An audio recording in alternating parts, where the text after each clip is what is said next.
afternoon, everyone. My name is Aanchal, and I'm from Bangalore.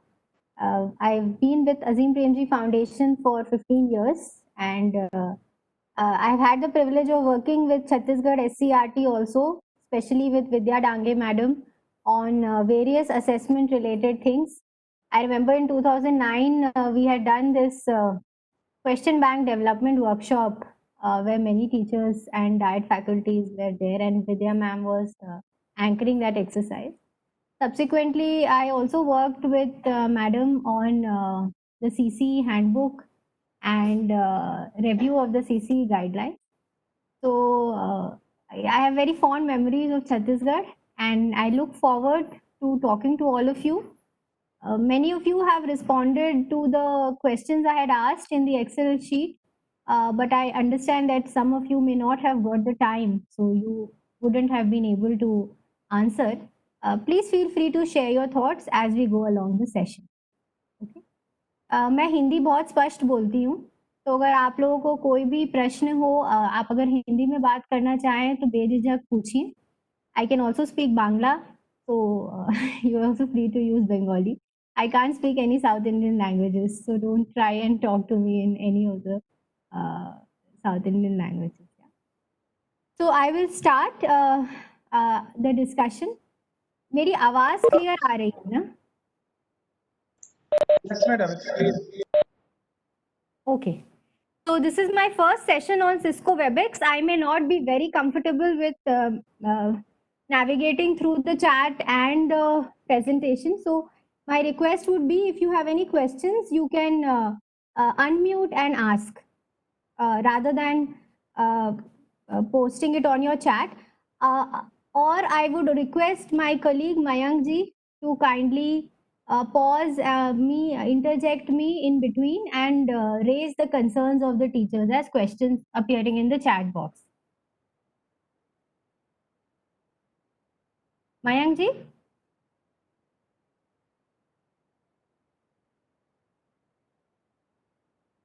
Are you there? Okay. Okay.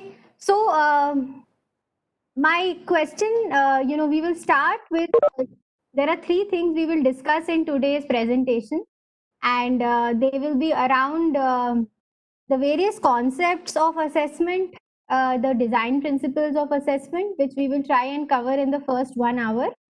And then we will go into some assessment reforms that have happened in our country with specific reference to the new education policy and its take on assessment. CC we will talk a little bit about, and we will talk a little bit about what are some best practices for planning and designing assessment. That's our plan for today.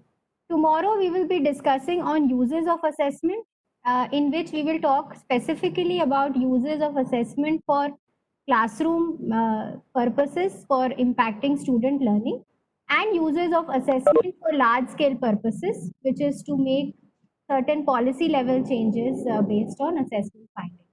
So over 2 days, we will be talking about the planning, the designing, and the using of assessment. So let us start. My first question to all of you was that, what is that word that comes to your mind when you think of assessment, right? We have all taken so many tests, so many exams throughout our lives, and assessment evokes various kind of thoughts in our mind, right? So these are some thoughts which all of you principals had given. For some of you, it is linked to performance. To some of you, it is linked to fear. To some of you, it is about judgment. Many of you said that when you think about assessment, you think about evaluation. Okay, so very often you think about these two words like one and the same. Many of you said that you think about students when you think about assessment, right? Many of you said you think about formative when you think about assessments. Some of you said you think about remedial learning when you think about assessment.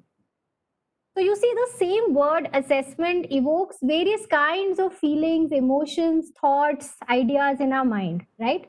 For some of us, when we think of assessment, we think about the takers of the assessment. So we think about students who will be the people, the ones who will take the assessment. For some, it is the purpose of the assessment. So it could be appraisal, it could be performance, it could be evaluation, it could be to judge. For some of us, it is emotions related to assessment because there's a lot of fear, there's a lot of anxiety, there's a lot of depression that also comes when there are very high stakes assessments. And to many of us, there are various concepts that come to our mind when we think about assessment, like formative, and there can be many other concepts also, right? So, when we define educational assessments, we broadly mean a couple of things. Okay. So, when we are talking about educational assessments, मतलब वो मूल्यांकन जो हम शिक्षा के कार्यों में जिसका हम इस्तेमाल करते हैं ना, कोई भी तरह का वो मूल्यांकन हो, उसमें तीन मुख्य चीजें होती है। एक तो ये होती है कि हम बच्चों से संबंधित या अपने शिक्षण गतिविधि से संबंधित या अपनी कक्षा की प्रक्रियाओं से संबंधित या अपने हमारा जो विद्यालय है उसके कुछ प्रोसेसेस से संबंधित अगर हम किसी भी तरह का एविडेंस या प्रमाण इकट्ठा कर रहे हो, है ना, और केवल इकट्ठा ही नहीं कर रहे हो लेकिन उसको हम एक तरह से इंटरप्रेट भी कर रहे हो, उसका विश्लेषण भी कर रहे हो, उसको एनालाइज कर रहे हो और उसके माध्यम से अगर हम किसी भी तरह का बदलाव कर रहे हो। So when we are talking about educational assessment, it includes all these processes. It includes the process of collecting information, interpreting information, and information which is evidence based, है ना, जो कि हमारे एनेक्डोटल एविडेंसेस जो कि हमारे बायसेस पे या हमारे क्वालिटेटिव इन्फ्रेंसेस पे नहीं आधारित हो लेकिन जो कि ठोस प्रमाण के ऊपर आधारित हो। तो एजुकेशनल असेसमेंट में ये सारी चीजें समाहित है। अब साधारण बात है तो फिर हम इतनी सारी शब्दावली जिनका प्रयोग करते हैं जब हम आकलन की बात करते हैं, इनफैक्ट आकलन मूल्यांकन हम कई बार एक जैसे यूज करते हैं ना, तो अब इन शब्दों का तात्पर्य सही मायने में क्या है? तो उसको लेकर हम 4 सेंटेंसेस पर थोड़ी सी बातचीत करेंगे। हाँ, and this is the time for you to unmute and start speaking. Okay, तो मेरा पहला जो प्रश्न है वो ये है कि आपके स्क्रीन पे एक स्टेटमेंट दिख रहा है ना? क्या आप इस स्टेटमेंट से सहमत हैं या असहमत हैं? इस assessment and evaluation are two words, two sides of the same coin that can be used interchangeably. क्या आकलन एवं मूल्यांकन एक ही सिक्के के दो पहलू हैं जिसको आप अदला बदली करके प्रयोग में ले सकते हैं? इसको लेकर के कोई भी अपने विचार साझा करना चाहेंगे?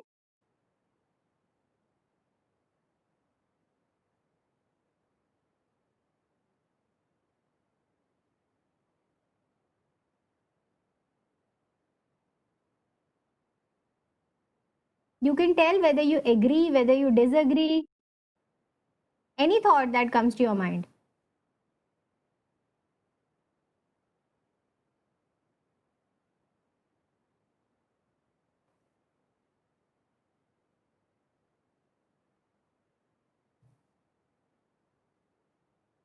Anyone would like to try?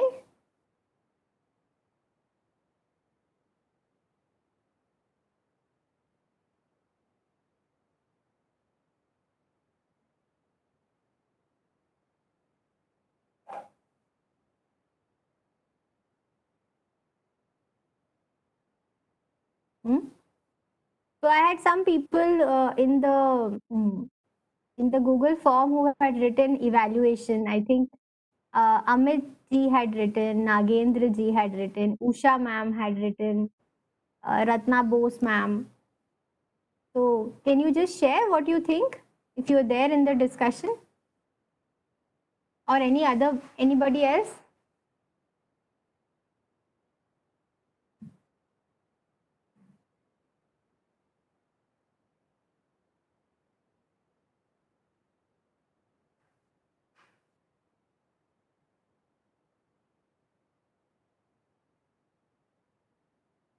I'm not sure if you can hear me. Can at least one of you unmute and speak something?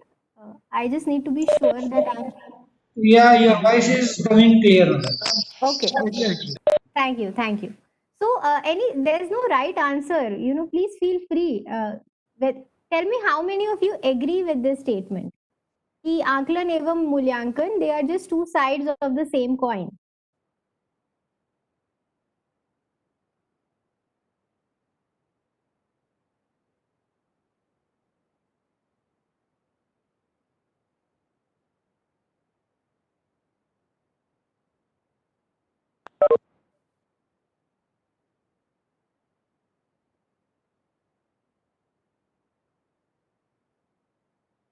Okay.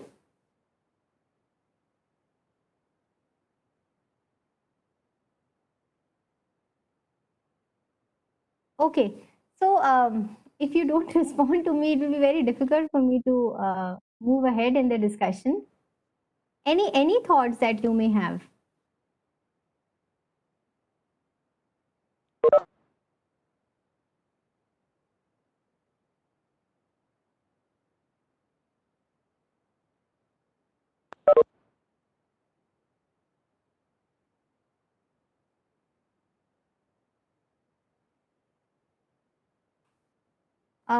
Mayank, are you there in the call?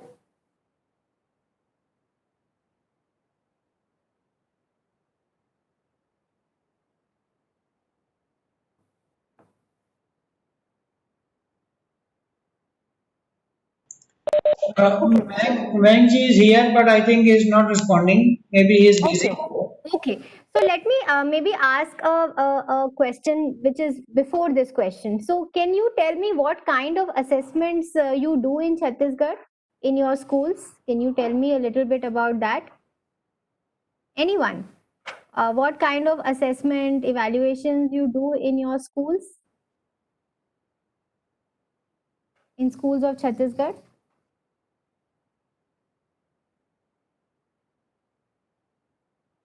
I can see Amit, Asha. Yeah, yeah. We are conducting CCE only, madam. Okay, you conduct CCE, and within CCE, what kind of assessments you do?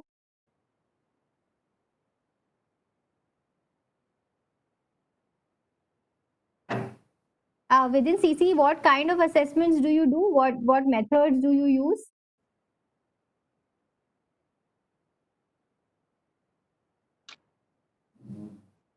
Hello. Ji, ma'am. Good afternoon, ma'am. Good afternoon, Vandana, ma'am.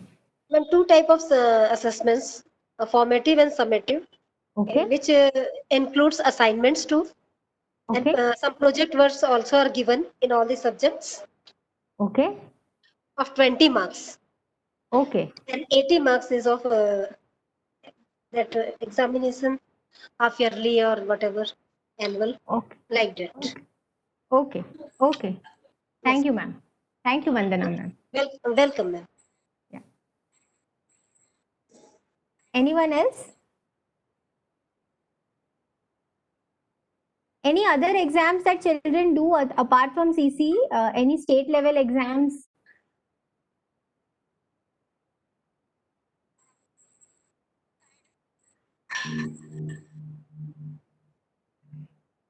Are there board exams that children have to take in Chhattisgarh at different intervals?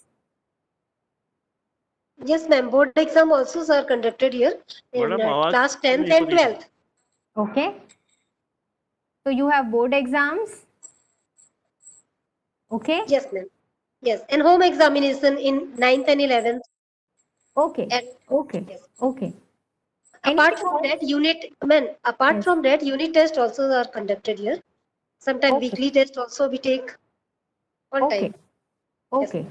So we take unit tests, weekly tests, we do formative assessments like projects. So then is the purpose of project and the purpose of board exam the same? no, ma'am, it's different. It's different, right? And So which internal assessment, ma'am. Assignment and all projects are internal assessment. right. So what is the purpose of internal assessment? Uh, Is it assessment? for all round development, seeing all round development, all type of things to assess from all the aspect Okay. of a So let student. Yes. So let me ask this question. In your internal assessment, are you assessing the student? Are you evaluating the student, or are you doing both? Sometime both also. Sometimes both also. But Yes, ma'am. both means you think they are different, right? Assessment and evaluation. So what is Yes, the ma'am. This difference? exactly I am not able to define, but they both are different types. Okay. I am busy in my schoolhold things, so my mind is not actually here exactly. No problem, Vandana ma'am. But you've been such a sport. Because You there is some there is difference between evaluation and sure. assessment. Okay. Yes, So I will come to the difference. So Vandana ma'am is yes, saying there is some difference in assessment and evaluation. Anybody who thinks that there is no difference, या सभी सहमत है ma'am से, या किसी को लगता है कि नहीं ये दोनों में कोई कोई कोई डिफरेंस नहीं है, ये दोनों एक ही चीज है? In assessment, first we evaluate and accordingly we assess the student. And in evaluation, we just evaluate and we label how much he learnt or he or she learnt. Okay, so Amit ji is saying first you evaluate, then you assess. Okay. Okay, so you are saying that the process is simple, different, but there is a sequence. You do something first, then you do something. Okay, good. Any other thoughts on these two phrases, assessment and evaluation?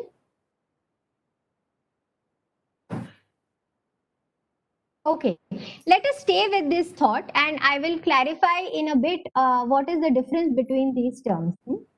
Let us look at the next sentence. The next sentence says that most assessments that we use in school education are summative in nature. Do you agree with this? Are most assessments summative in nature? So by summative, we mean that, they are mostly trying to sum up the learning of the child, say how much the child knows, whether the child knows 40%, whether the child knows 50%. Or do you think, no, assessments are not only summative, there are other types of assessment also?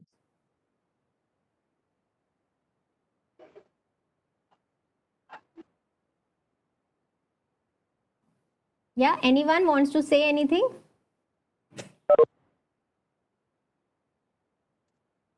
but the purpose is for promoting the student to next level. I think next grade.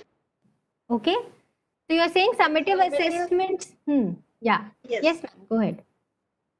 And for informative, we evaluate the students and help also what are the problems. We discuss the problem. We try to find out solution remedial.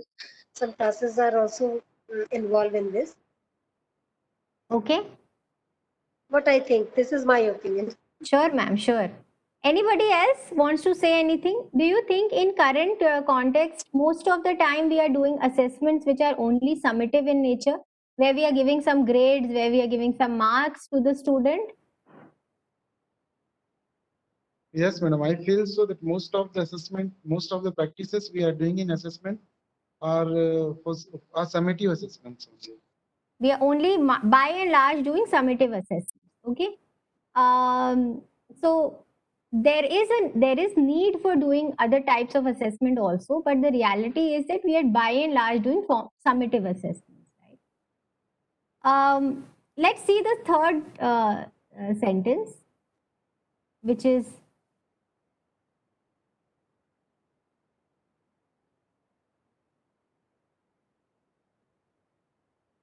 here we have another new term based on what Vandana ma'am was also saying, that there are, maybe we are saying that there are two approaches of assessment. We can do assessments which are formative, and we can do assessments which are summative. So this statement is saying that formative assessments are informal, अनौपचारिक तरीकों से होते हैं, while summative assessment is formal. So do you agree or do you disagree? Yes, Nagendra ji. You have raised your hand. Please speak.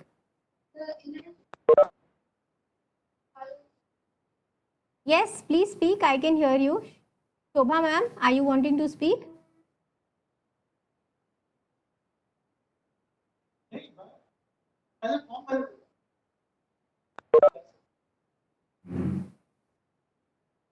Yes, Nagendra Pandey, Pandeyji, your hand is raised. Can you please say what you want to speak?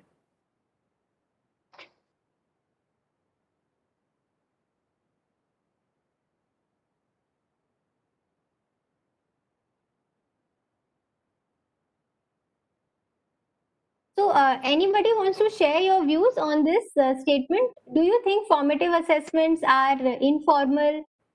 Because in CC also it was always said that in formative assessment we continuously assess the child through the teaching learning process.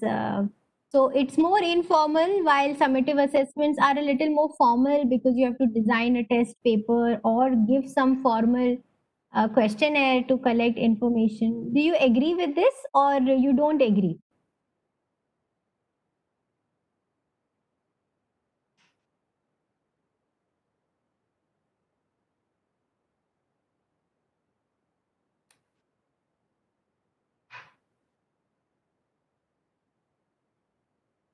Anyone?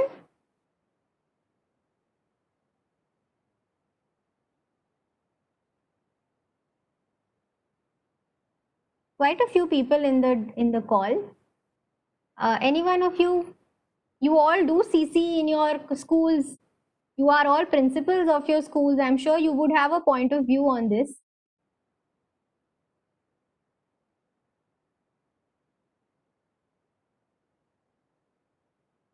Or is it a bad time in the day to ask questions? All of you have been very busy.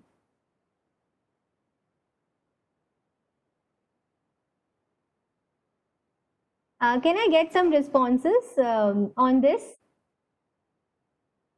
So when you do CC, are all your assessments formal or you would have some informal ways of assessing students also in your school? Most of the day-to-day assessment are informal only. Formal assessments are being held once in a month or term, like term period. But daily views, we assess the students informally only most of the time. So Daily we ask the questions. Daily the feedback is being taken. Daily when we give the knowledge about something, when we take the class, the learning outcomes through Bloom's taxonomy, the 7 learning outcomes we take out from the students. So daily we use the assessment informally only most of the time. So can And yes, yes, yeah, thank you, Manisha ma'am. So can you yes. give me an example of how you do informal assessment? Madam, first of all, we go to the class and just ask the question yesterday what you have studied, what is the previous knowledge of the content which we want to take. And then after explaining the content, we ask the questions, we ask some of the questions we pick out and we ask the students to stand up and say the answer. Some of the students will be raising the hands. So in this way, daily we assess the students in all ways. Like as principals, throughout the day we encounter the students and going here and there during the assembly. While moving out to the classes, we ask some type of questions. In the assembly also we ask questions. So Great. in overall, not only the content based, not only the subject based, in day to day life also many types of assessment we ask. Means what is the performance? So not only the knowledge based assessment, other types of assessment also we do. Yeah, yes, like the minimum level of learning. Not only the learning based, many types of assessments are there. So assessment is a broad thing to explain, and it is being done by all teachers daily in informal way only, most of the time. Thank you, ma'am. So when you collect all this information about the child, how are you using this information for the child's learning? While you are talking, so if you speak to a child in a morning assembly and ask the child to maybe share something about his experience, maybe in the previous night, what did he eat, or something, maybe he went to a fair and you ask for the experience. What is the information that you get from the child and how do you use it as educators? How do you use the information that you get from your students? I understand your assessments are informal, but what do you do with all this information that you are collecting throughout the day? Through this, we get a lot of information. Like first of all, the first information from my home only, I would say. I have seen my younger daughter. She is well versed with the mobile. She don't have she don't take interest in theoretical studies. She does just go on practical skill. From that, I assess that she is very good in practicals. So in this, in the school also, we see some type of students who are who have some kind of proficiency in special fields. So this is Okay, great. part of assessment, and through that assessment we just analyze.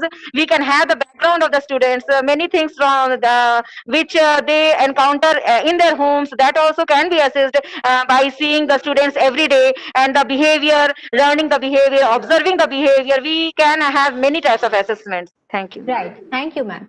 So one thing that ma'am said very important is that even if you're doing informal assessments of students through formative, the information that you acquire, you need to analyze that information, because that tells you a lot of things about the child, right? It's very important for us to keep this also in mind, that that information is not only for us to determine what the child is good at or what the child is proficient at, but that information is also to help us scaffold the child, right? To make the child better in what he or she is currently lacking in. So whether we are doing formal assessments or informal assessments, it's very important to keep all these three things in mind, which is collection of information, interpretation of information, and also using of that information to support student learning. So with this, we will come to some of the definitions that will help us in understanding the difference. So like Amit sir was saying, and also what Vandana ma'am was saying, that when we talk about assessment and evaluation, definitely there is a difference conceptually in these two terms. So it is very, very important to remember that that assessment is meant to increase the quality of something, right? So if you look at this first image, what this gentleman is doing, he or she is observing this plant and is trying to water this plant, because the more the person waters the plant, the more the beauty of the plant, the strength of the plant, its longevity is going to increase. So all processes in the classroom which help students become better in their learning is assessment. If it is not helping students become better in their learning, then it is not assessment. Then you are doing something different.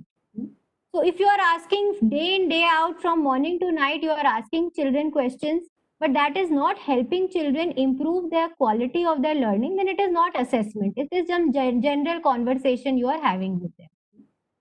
On the contrary, so assessment is a very purposive exercise. When I'm asking you questions, I'm able to assess what is it that you are thinking. Are you connected with me in the session? Are you motivated to listen to me, right? So when assessment is a very purposive exercise which we do because we want to engage with students or with anybody in the purpose of learning. So that therefore assessment is equivalent to learning, right? And it helps in increasing quality. On the other hand, evaluation is when you judge the quality of something.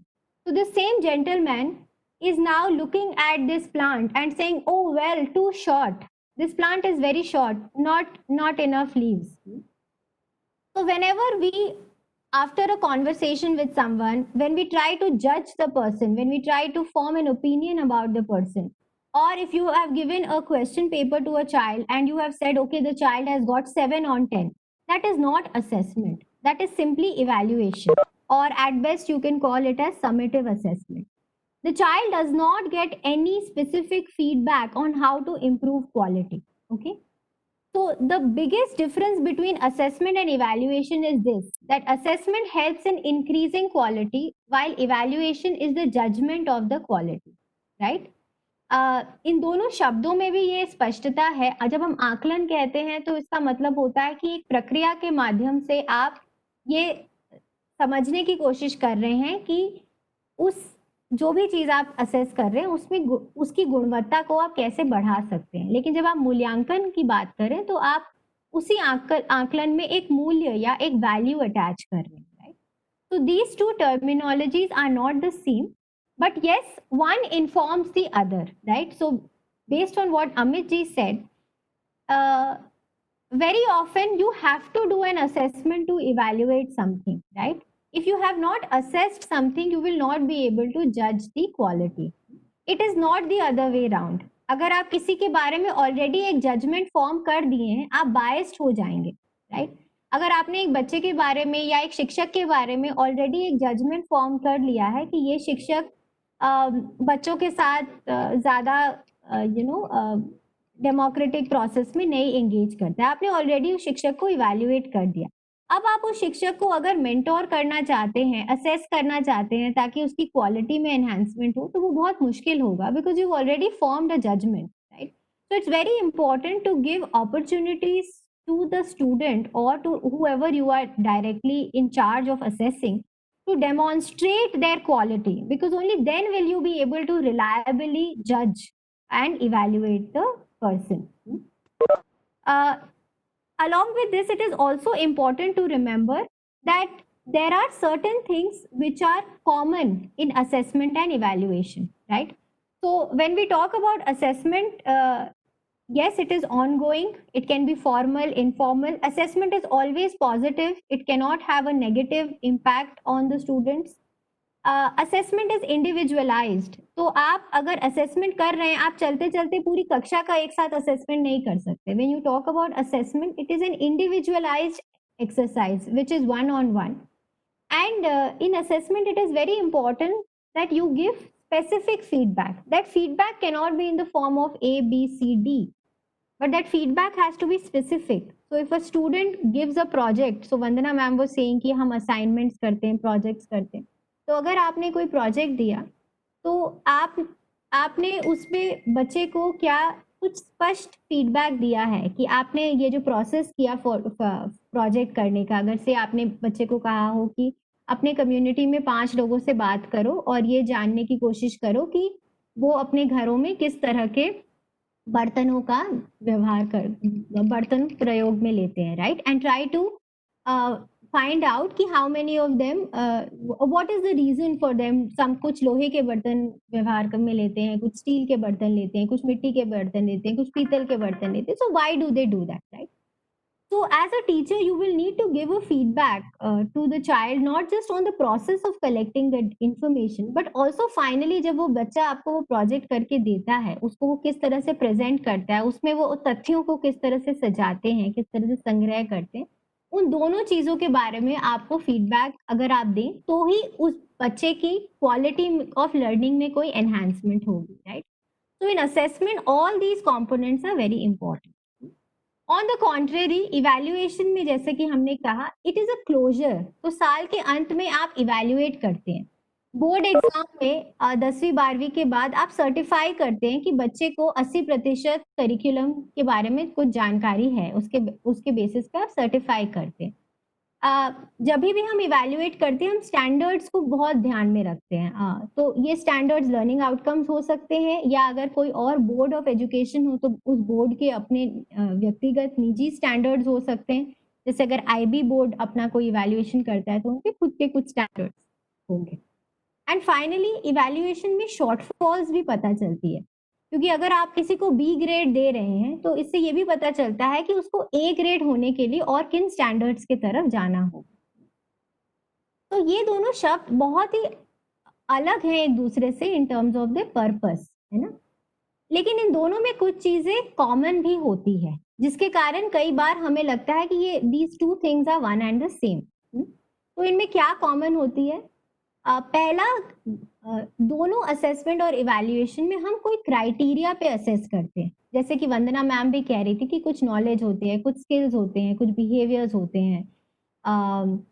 Letter also I think another ma'am was also talking about it, right. तो जब आप assess करते हो, आपके दिमाग में कुछ idea होती है कि आप किस चीज को असेस कर रहे हो। तो भाषा में आप कह सकते हो कि मैं बच्चे की अभिव्यक्ति को जांचने की कोशिश कर रहा हूँ। अब ये अभिव्यक्ति लिखित तौर पर भी हो सकती है, मौखिक तौर पर भी हो सकती है। ये अभिव्यक्ति उन चीजों पर हो सकती है जिस बारे में बच्चे ने सुना हो या कक्षा में पढ़ा हो। ये चीजें उन बारे में भी हो सकती है जिसके बारे में बच्चे ने कभी सुना नहीं हो लेकिन उसको कल्पना करके बोलना हो।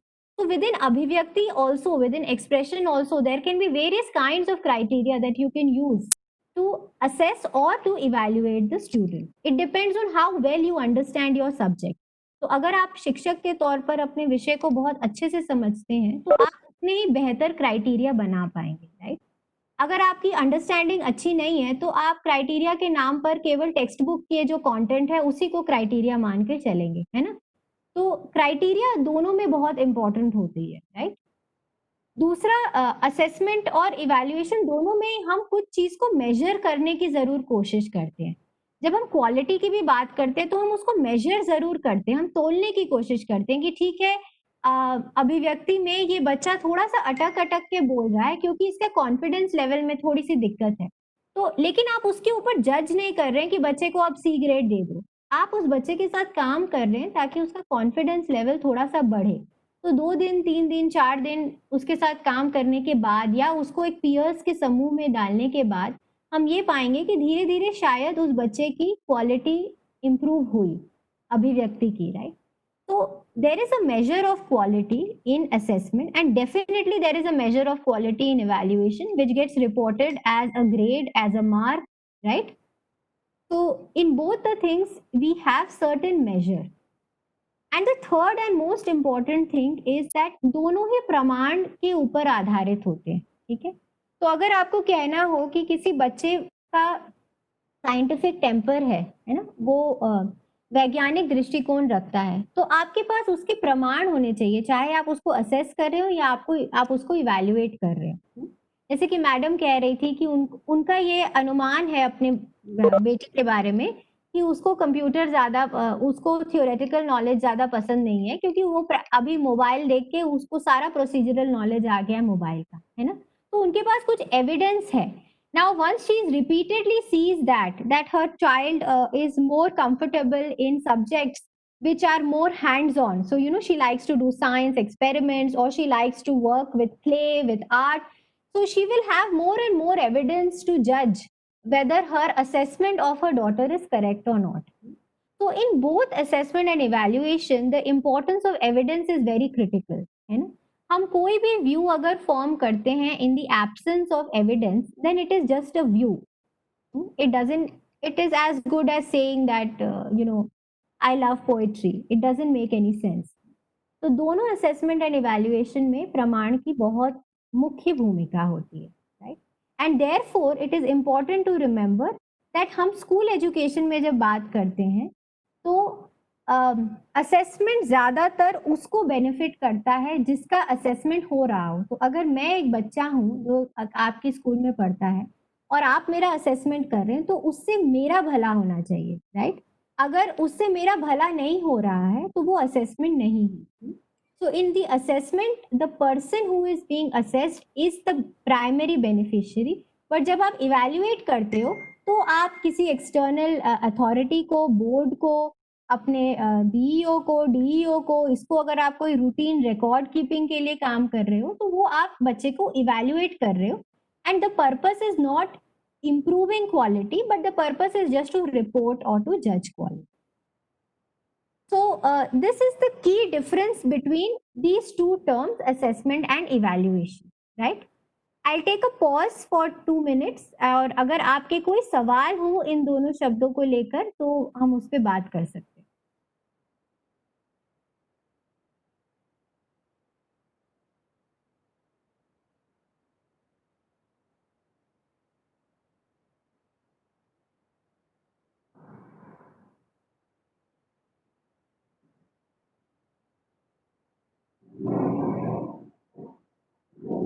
Anyone has any questions, doubts?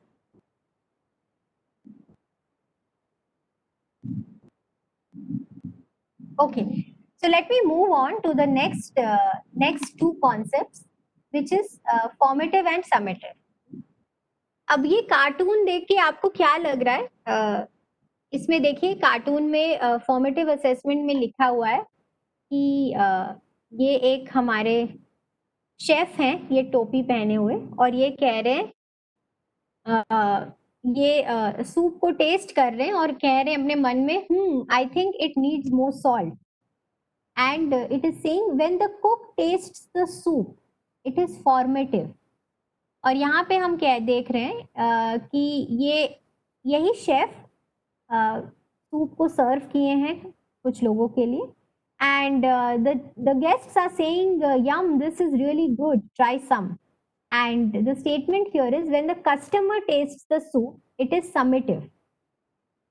So what do you think this difference means?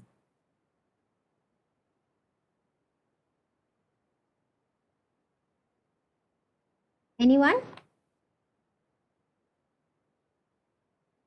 What do you think? Ji in first formative, they are what something is lacking, what skill lacking, what quality is not fulfilled. We are checking them and then we are improving it. And in the next slide, when it is summative, it's just judgment. We are passing judgment whether it is right or whether it is wrong. In second, when we are summative assessment is done, no profit is there for candidate. But in formative, we are improving it with the assessment. Absolutely right. Yeah.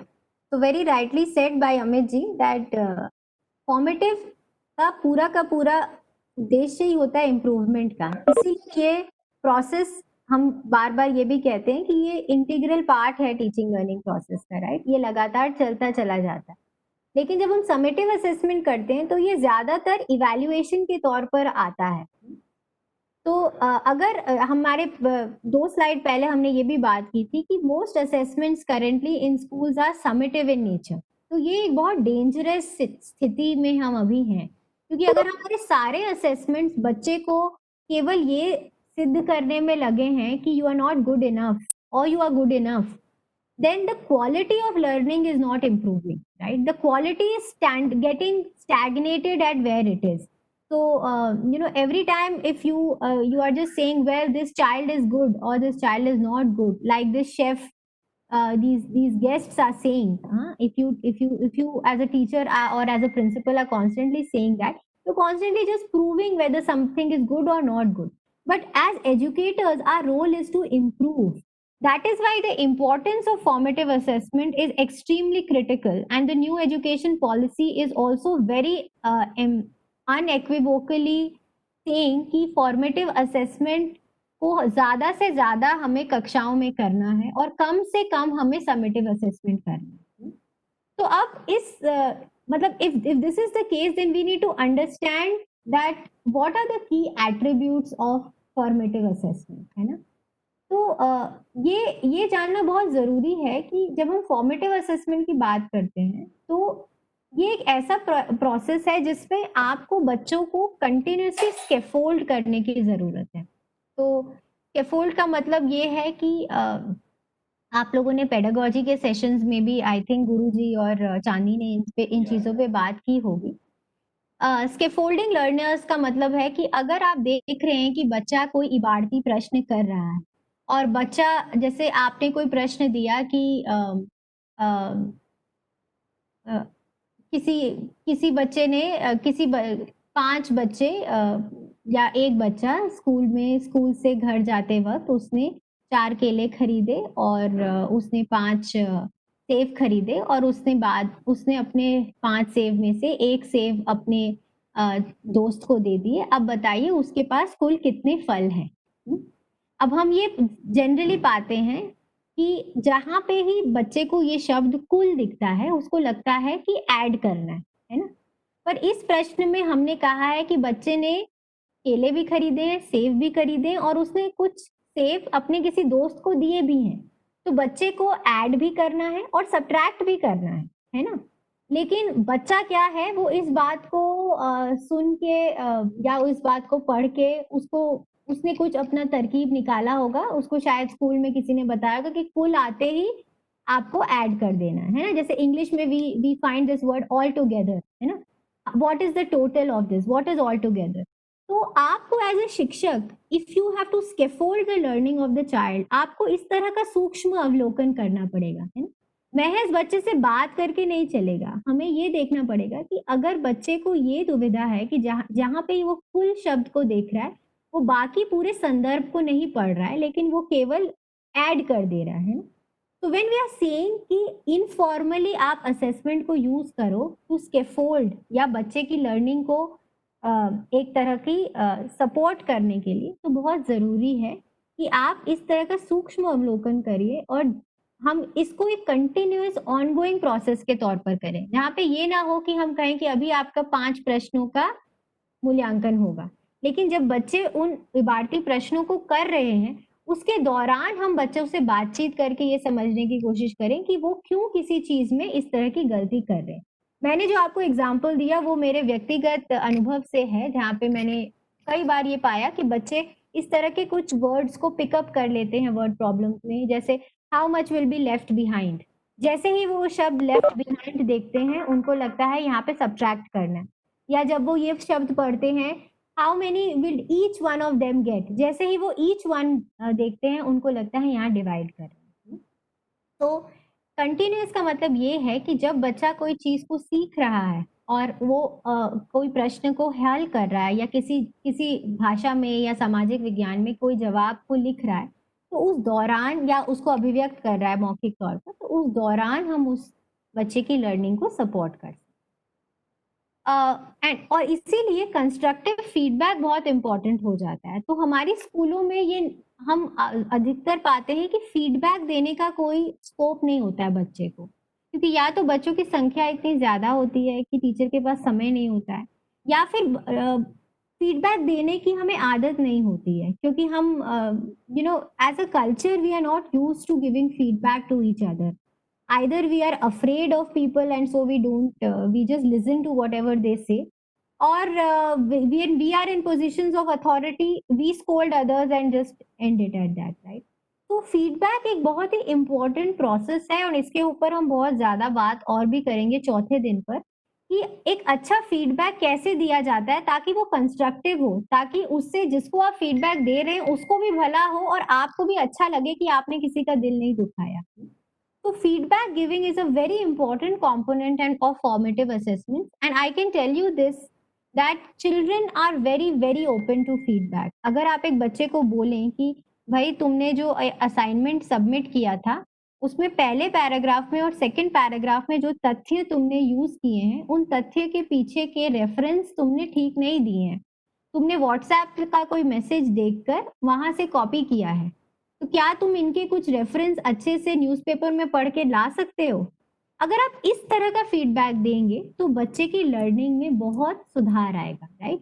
But if you give a feedback saying very good, very bad, not adequate, talk to your father, talk to your mother, talk to your peers, it is not going to help, है ना? तो feedback में भी quality होना बहुत जरूरी है। या अगर आप एज प्रिंसिपल्स फीडबैक देते हैं अपने टीचर्स को that try harder, use more TLM, it's not going to work. But if you can say that in social science classroom, why don't you talk about the social issues or the social consequences of COVID-19 in the lives of students, and bring 5 newspaper articles which are talking about how students are facing depression, anxiety, fear because of postponement of board exams, NEET exams, JEE exams, then that kind of feedback is going to help the teacher also become a better teacher, right? So as educators, we can all use formative assessments to help scaffold learning and provide feedback which is relevant and useful for the person whom you are assessing.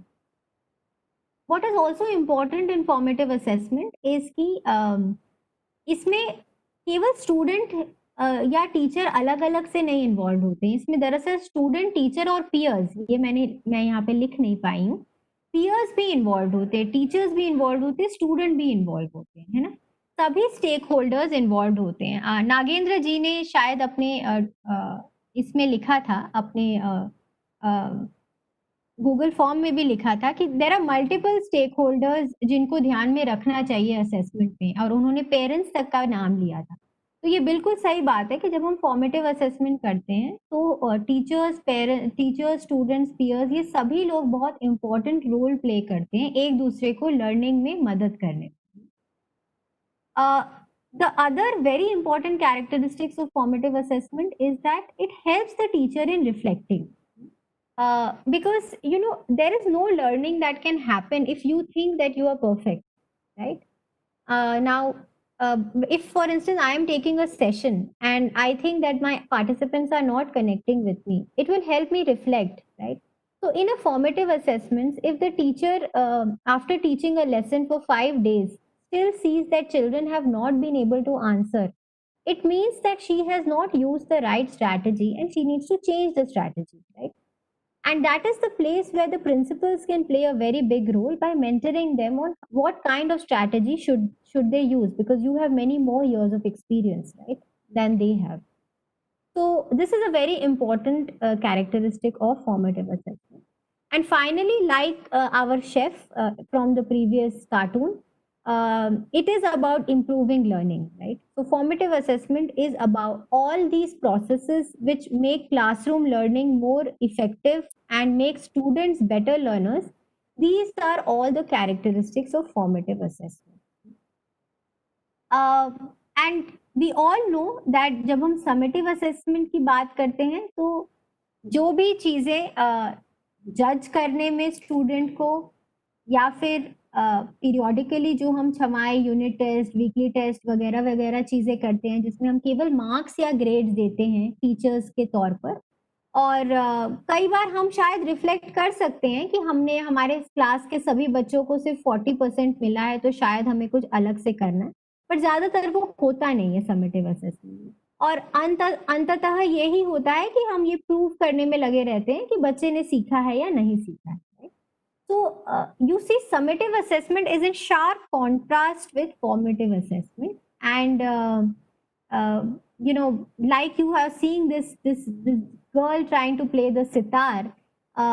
This is how seamlessly formative assessment should happen, where the coach, which is this teacher here, is trying to actually help the child play the right chords and try to practice and do the riyaz in a manner that she improves as a singer or as a musician. So this is broadly the difference between formative and summative.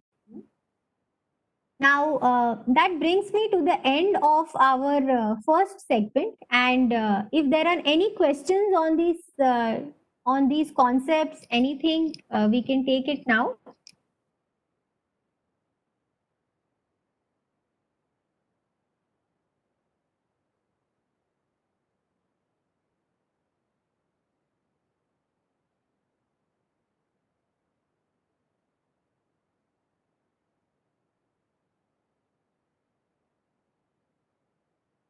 Okay. So we will move to the next part of our discussion, and this is about approaches of assessment.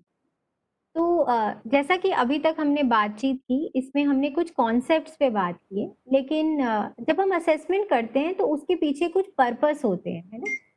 तो अब ये purposes क्या हो सकते हैं?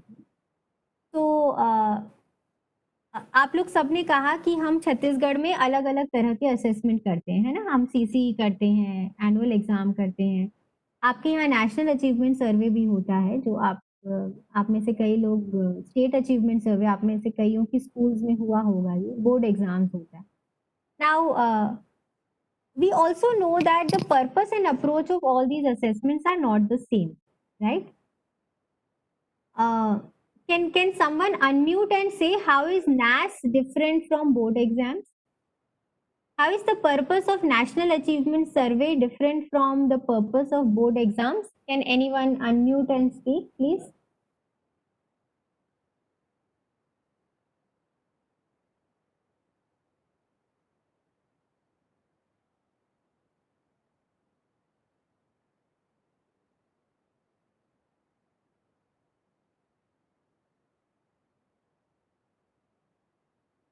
Yeah, anyone?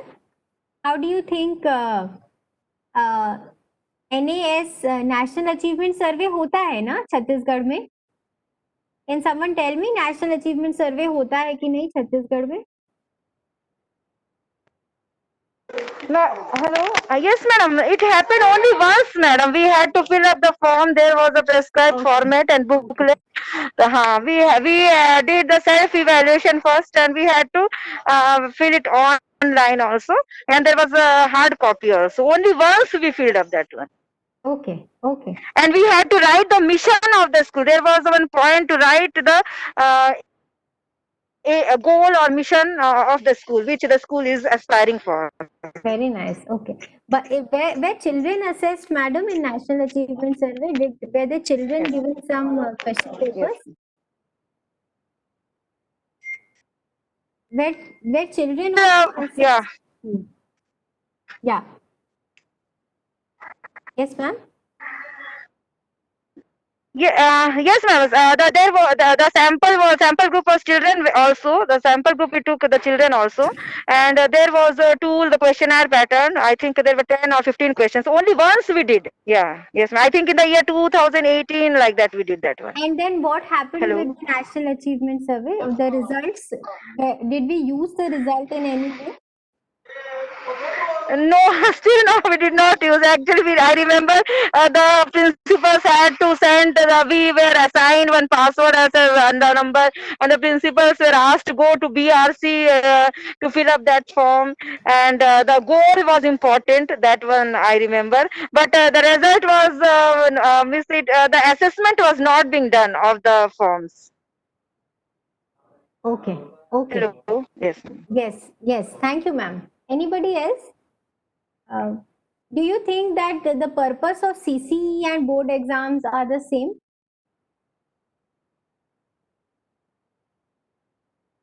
TC is continuous and comprehensive evaluation. Comprehensive means in overall analysis of the student, over that how the student is well versed in different type of fields, in different fields and different type of qualities. But board exam is, it is only evaluation of the learning outcome, how far he has studied. But CC includes everything. It is continuous also throughout the year. We continuously evaluating, and board exam happens only once. How theoretically he has crammed the answers, what is the conceptual development of the contents, that only is only evaluated in board exams. Right. And, yes, CC, in another way I can call CC's assessment, and board exam is evaluation. Very nice. Great, Yes, ma'am. You have already applied Yeah. the understanding. Thank you, Vandana, ma'am. I really like your spirit and your Yeah, proactiveness. yes, thank I'm you, ma'am. sure your school is a very dynamic school headed by a very dynamic principal. Yeah. Anyone else wants to say anything? How do you see any of these assessments being different from each other?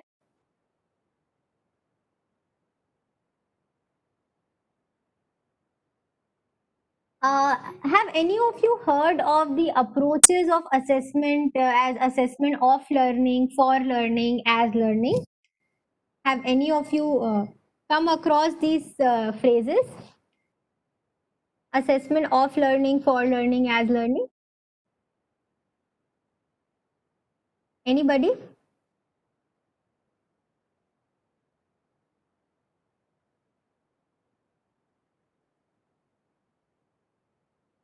You can respond in the chat box also with a yes or no. If you have come across these approaches, then I will skip this part and go to the next part. But if you haven't, then we will talk about it. Have you come across these approaches as of and for learning? We should discuss this, madam. We should discuss it. Okay. Okay. So you see, when we talk about assessment, one is, of course, we understand that there is a difference conceptually, right, between assessment and evaluation. But there's been a lot of research in the area of assessment in the last 40, 50 years, because of which we have come across some new approaches of what are effective ways of doing assessment. So in that, there are three approaches that I'm going to discuss with you. Okay. The first approach is what we call assessment of learning. That means how much learning has happened. So generally, you all see this kind of report card we give to students. We may also give them learning outcome based grades. That's also possible. But in such assessment of learning, there is no feedback that we give to the student. So usually what happens is in assessment of learning, we summate the child's learning. So you have taught a chapter, you give 5 questions on the chapter, or you ask orally 5 questions, you make a judgment, and then you move to the next chapter. Or for 6 months you have taught a syllabus, you take a half yearly exam, and you then move to the next 7th month and you start teaching something else. So all such assessments which are summatively done to evaluate, to give a grade to the child, these are all assessment of learning, where you give percentages or grades, or you say something, somebody has passed or somebody has failed. These assessments are not, they don't end up giving any specific feedback, like we have discussed, the chef giving specific feedback that, oh, there is too much salt, or a teacher giving specific feedback to a student who may have done a project, or who may have misunderstood the word altogether, or kul in the mathematics problem that I just shared, right? So no such specific feedback is given, and usually the teacher does such assessments. So the approach of assessment when it is summative assessment for evaluation purposes is called assessment of learning. Okay. So can you give me an example of any assessment in Chhattisgarh which is assessment of learning? Any example?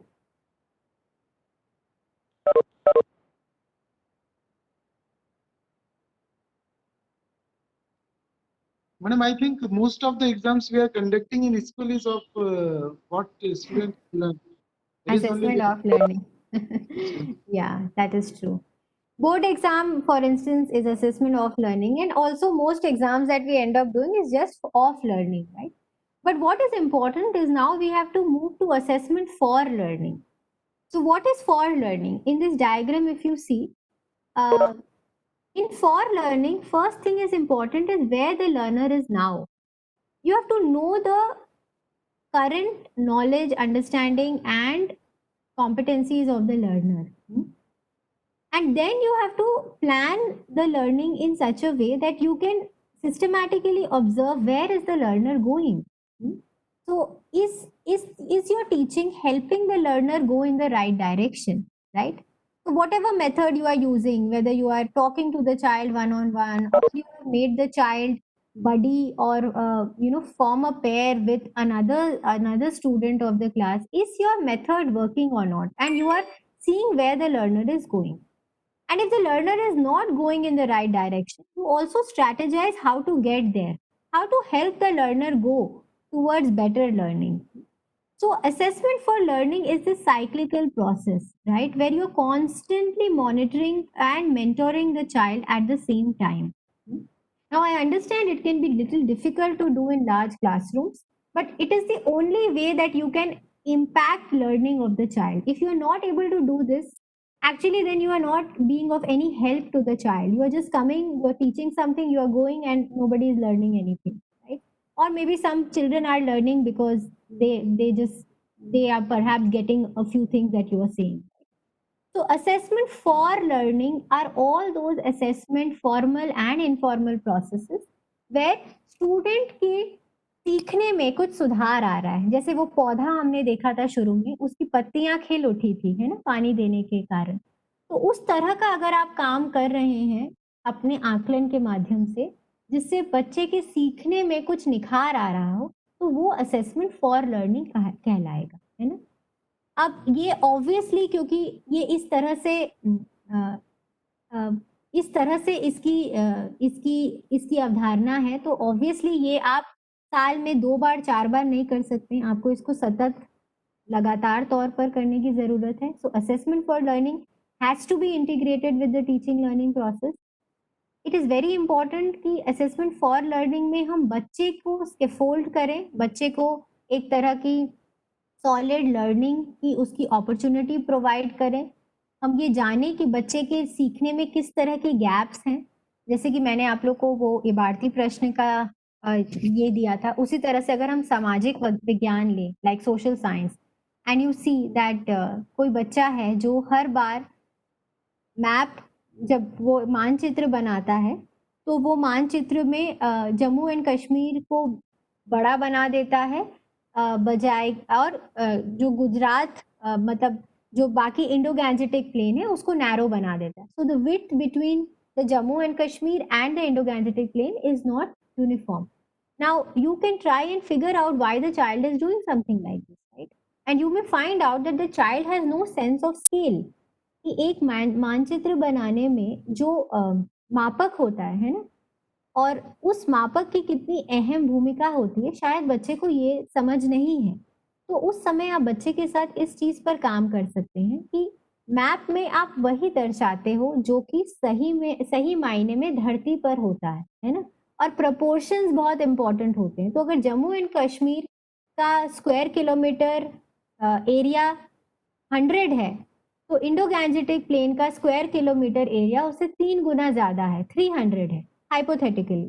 तो 1:3 के ratio में आपको उस चीज को दिखाना पड़ेगा, है ना. तो इस तरह से आपको सूक्ष्म तौर पर बच्चे की लर्निंग गैप को आइडेंटिफाई करना पड़ेगा. Only then will you be able to scaffold the learning of the child, right? Just by telling दोबारा करो, अच्छे से करो, देख के करो, it's not going to help. तो आपके जो सामाजिक विज्ञान के शिक्षक हैं, आपको उनके साथ भी इस तरह से काम करना पड़ेगा कि वो भी इन बारीकियों को और अच्छे से समझने का प्रयास करें. और छत्तीसगढ़ में तो बहुत अच्छी-अच्छी किताबें हैं एकलव्य की, जिसमें बहुत अच्छा काम उन्होंने किया है इन कॉन्सेप्ट्स पे. तो उन सभी किताबों को आप उपयोग में ले सकते हैं इन चीज़ों के बारे में अपने शिक्षकों का कैपेसिटी बिल्डिंग करने, right. But in assessment for learning this is a very important component. And therefore ये सभी असेसमेंट्स रचनात्मक होते हैं. They are formative, they help in describing the child's learning. इस तरह का असेसमेंट आप पूरे कक्षा के साथ एक साथ नहीं कर सकते हैं. तो इसीलिए ये असेसमेंट 1-on-1 होता है, डिटेल्ड होता है और बच्चे को सीखने में मदद करता है. और इससे आपको ये भी समझ में आता है कि आपका जो प्रोसेस था टीचिंग का वो सही था कि नहीं, है ना.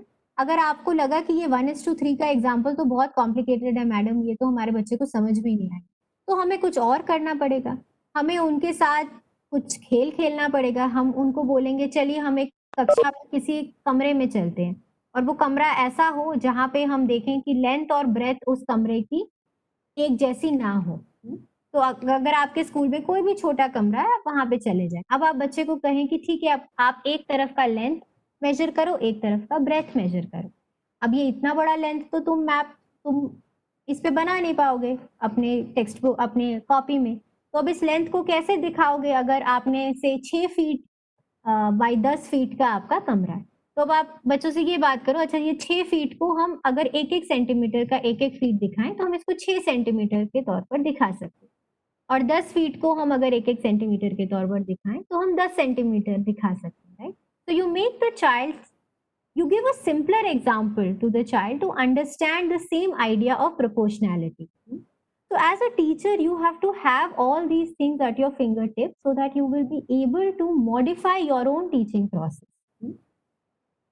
And finally, फॉर्मेटिव असेसमेंट्स या असेसमेंट फॉर लर्निंग में शिक्षक के ऊपर सारा भार नहीं हो सकता है ना. बच्चे पीयर्स भी बहुत इंपॉर्टेंट रोल प्ले करते हैं एक दूसरे को सीखने में सिखाने में मदद करने में. और इसकी एक और इम्पॉर्टेंट बात ये भी होती है कि जब हम असेसमेंट फॉर लर्निंग की बात करते हैं तो बच्चों के सीखने का हमें कुछ प्रमाण कलेक्ट करने का भी एक जरिया होना चाहिए. तो हमने पोर्टफोलियोज का नाम सुना है ना, आप लोगों ने भी सुना होगा, जहाँ पे बच्चों के अलग अलग तरह के काम को आप संग्रह कर सकते हैं, है ना. बच्चे ने अगर कुछ लिखा हो, बच्चे ने अगर कोई पेंटिंग बनाई हो, बच्चे ने कोई असाइनमेंट लिखा हो.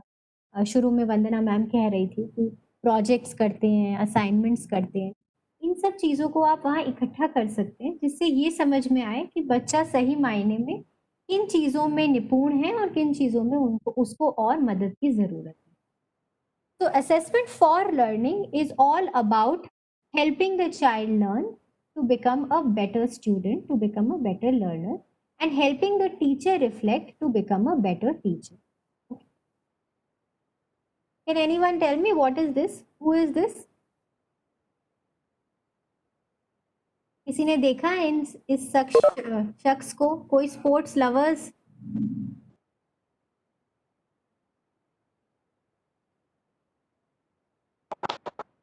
Anyone? It's written on the bolt actually. Hussein, Madam, fastest runner in Olympics. fastest run in Olympics. Hello, What is he's the Usain speciality Bolt. of Hussein Bolt? Yes, very good, ma'am. Anisha, ma'am. Yes. So, what is the speciality of Hussein Bolt? Olympics में इन्होंने बहुत सारे medals इकट्ठे किए। इनकी एक खास बात है, कोई बता सकते हैं?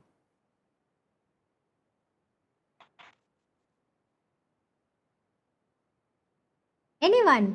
I'm surprised that you the principals don't watch sports. Huh? How is that possible? He's the fastest runner. Fastest runner. Anything interesting? Yes, he's the fastest runner. Anything about his records? See, ma'am, he's yeah, 8.5. I think he has broken, I think, 3 times his own record. 8.5 Absolutely. Yes.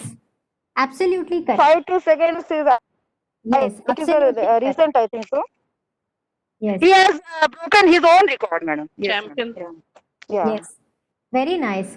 So see, this is a very important. Now, why could Usain Bolt break his own record? Why? How do you think he managed to break his own record?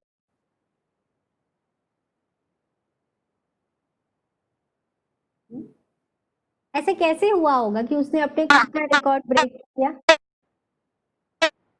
Through practice. Through practice. Okay, सिर्फ practice करके ही हो जाएगा? वो रोज अगर दौड़ता रहता था उसी से हो जाएगा कि और भी कुछ करना पड़ेगा? Unsatisfied behavior. अनसेटिस्फाइड, या कुछ खलबली होनी चाहिए ना, दैट्स नेसेसरी। धीरे-धीरे। और कुछ देखिए, यहाँ पे एक शब्द लिखा है एज, असेसमेंट एज लर्निंग। और क्या किया होगा हुसैन बोल्ट ने? He must have assessed. Okay, he must have assessed target what. बनाया टारगेट बनाया होगा कि जी जी ma'am. break his own record. He must have compared with others. Did he compare himself with others? Regarding how he's going to break his own records, or how he will prove himself to be the fastest runner. So then he compared himself with others or with himself, with his own self? Because he has broken his own records. Yeah, himself. Absolutely. कोशिश। Absolutely. Assessment, ma'am. Self ma'am और better assessment. करने की कोशिश। जी बिल्कुल बिल्कुल। सो assessment as learning एक बहुत ही important perspective है असेसमेंट का, और आप सभी ने बहुत अच्छे जवाब दिए कि जब आप असेसमेंट को अपने सेल्फ डेवलपमेंट के लिए, है ना, या अपने सेल्फ ग्रोथ के लिए यूज करते हैं, अपने सेल्फ रिफ्लेक्शन के लिए यूज करते हैं, तब असेसमेंट सही मायने में बहुत ज्यादा इफेक्टिव होने लगता है। और जैसे कि हुसैन बोल्ट का हमने एग्जाम्पल देखा कि ऑफ कोर्स खलबली थी उसको, he was unsatisfied, he wanted to improve, but how could he improve? He could improve only when he must have watched and rewatched his own performance. Right to, madam. Can you hear me? Yes, madam. Hello. Ji ma'am. Ji ma'am, Vandana ma'am बोलिए, सुन।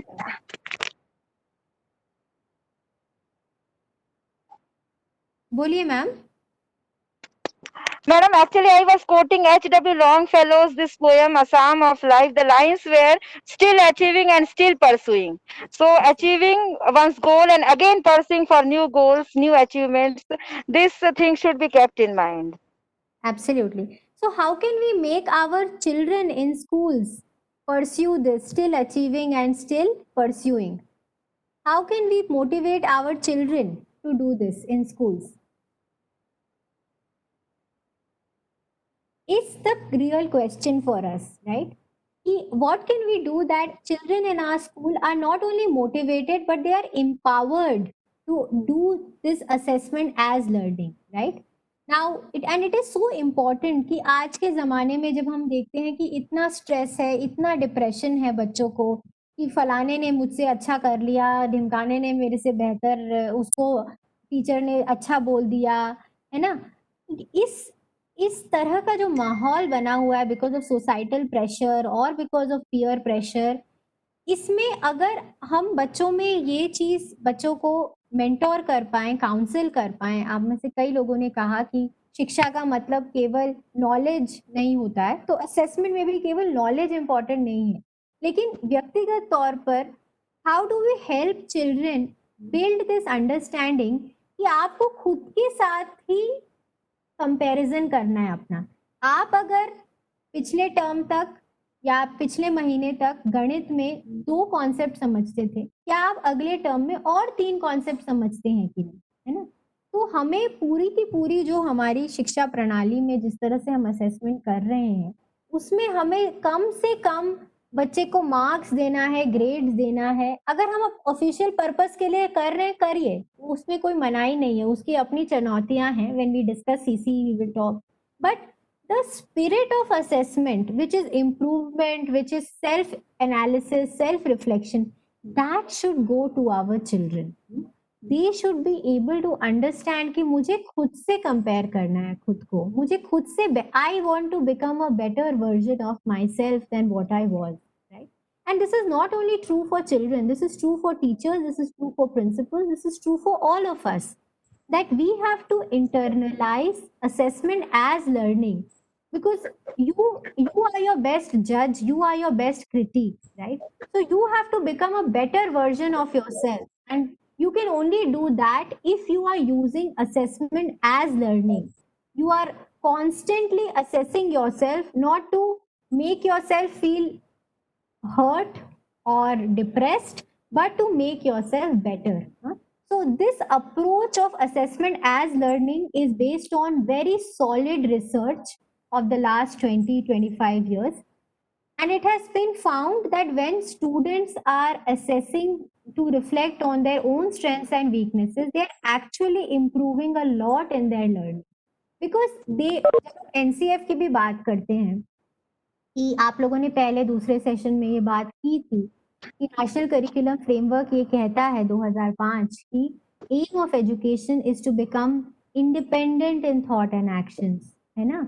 Now independent in thought and action तभी आएगा जब बच्चे खुद की strength and weaknesses से रूबरू हों and they are themselves able to जज। अब ये ऑब्वियस बात है कि हम पहली दूसरे के बच्चे से नहीं एक्सपेक्ट करते हैं ये कि आप इतने शाने हो जाओ, इतने समझदार हो जाओ कि सब करने लगो, पर धीरे धीरे हमें कहीं ना कहीं बच्चों को स्वावलंबी बनाना पड़ेगा कि वो धीरे धीरे खुद का असेसमेंट खुद कर पाए और उनको ये समझ में आए कि वो सही डायरेक्शन में जा पा रहे हैं। So these 3 approaches of assessment are very critical. और जैसा कि शुरू में अमित सर भी कह रहे थे कि ज्यादातर होता है कि ये असेसमेंट ऑफ लर्निंग जो है ना, समेटिव असेसमेंट ही एक बड़ा बल्कि पार्ट ऑफ आवर असेसमेंट होता है, और फॉर एंड एज तो ना के बराबर होता है। लेकिन अगर हमें शिक्षा में बदलाव लाना है, सुधार लाना है, then it is very necessary कि हम इस पिरामिड को पूरा उल्टा कर दें। असेसमेंट एज लर्निंग, जहां बच्चा केंद्र में है, बच्चे खुद की स्ट्रेंथ और वीकनेसेस को इवैल्यूएट कर रहा है खुद के बेटरमेंट के लिए, इसके ऊपर हम ज्यादा जोर दें और फॉर असेसमेंट, फॉर्मेटिव असेसमेंट पे ज्यादा जोर दें और असेसमेंट ऑफ लर्निंग पर कम से कम जोर। तो दिस इज जी सर। मैं ये बोल रहा था मैडम, 3 इडियट्स में बाबा रणछोड़ दास कहते हैं काबिल बनो बेटा काबिल, इस पर क्या कहना है? बिल्कुल, काबिलियत पर नहीं, कामयाबी पर नहीं, काबिलियत पर के पीछे दौड़ो, है ना? ये कहते हैं वो कि कामयाबी मतलब क्या होता है। देखिए, कामयाब क्या होता है? कामयाब एक ऐसा कॉन्स्ट्रक्ट है जो कि दुनिया तय करेगी आप कामयाब है कि नहीं, है ना? अगर आप किसी इंडिविजुअल से पूछो आर यू सक्सेसफुल, वो ये जवाब हमेशा दूसरे की नजर से देगा। I am successful because my parents think I have a good job, I am successful because my wife thinks that I am confidently and carefully taking care of the entire family. A student will say, I am successful because I think, my parents think that I have got good marks. But the question to ask is, are you capable? And capability is a question which is very personal. I can tell you whether I am capable or not on the basis of my self assessment, right? My father cannot tell me what are the things in which I am capable. He may be able to say a few things, but he may not know all the things about me that make me capable, right? Like I may know that I have enormous capacity to deal with pain and stress. My father may not have experienced that aspect of me, or my teacher may not know that I have enormous ability to make friends. That's my capability. I gel with people, I make friends. मैं ऐसे घुल मिल जाता हूँ, है ना, जैसे पानी के अंदर शहद. So my capability is my own. And I think that's a very nice question that you asked, sir, that we have to make our children capable. And capability is something that is so much more important than being successful, right? Because a capable person will be able to manage his or her life very well, because he or she will know what is it that I'm incapable of and will try to work towards it.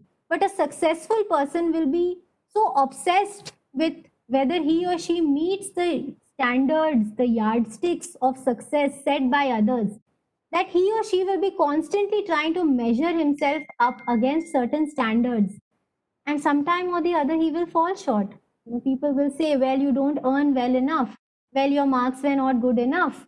Well, you are not as good a wife or a daughter-in-law as look at that Sharma ji, Tiwari ji, or Pandey ji, right? So that's why it's important that when we're talking about assessment, we focus on the capabilities of the child and not the end result, which is a success or a failure. So with this very nice question that sir asked, we will take a break for 5 minutes, and then we will resume. Yes, sir. Yeah. Yes. Someone was asking some other question.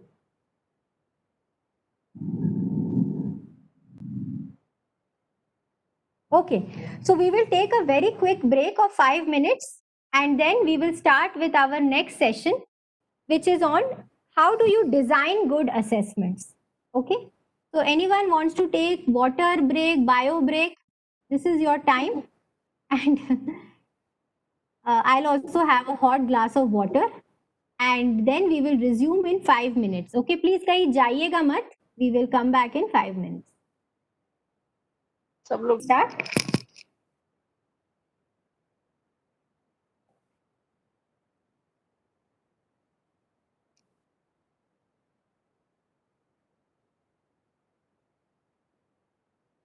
Okay, can we start?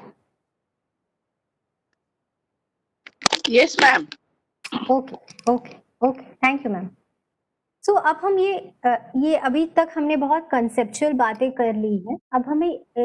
अब अगर हमें अच्छा assessment करना हो, है ना, तो हमें किस तरह की मूलभूत प्रिंसिपल्स को ध्यान में रखना चाहिए. और आप लोगों ने कई बहुत अच्छे अच्छे जवाब दिए.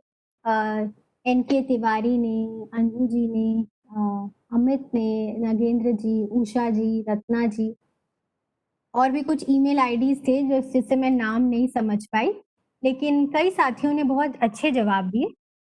उनको मैं 4 हिस्सों में बात करना चाहती हूँ, है ना. तो सबसे पहली चीज है कि एक अच्छा असेसमेंट डिजाइन करने के लिए आपका उद्देश्य की स्पष्टता होना बहुत जरूरी है.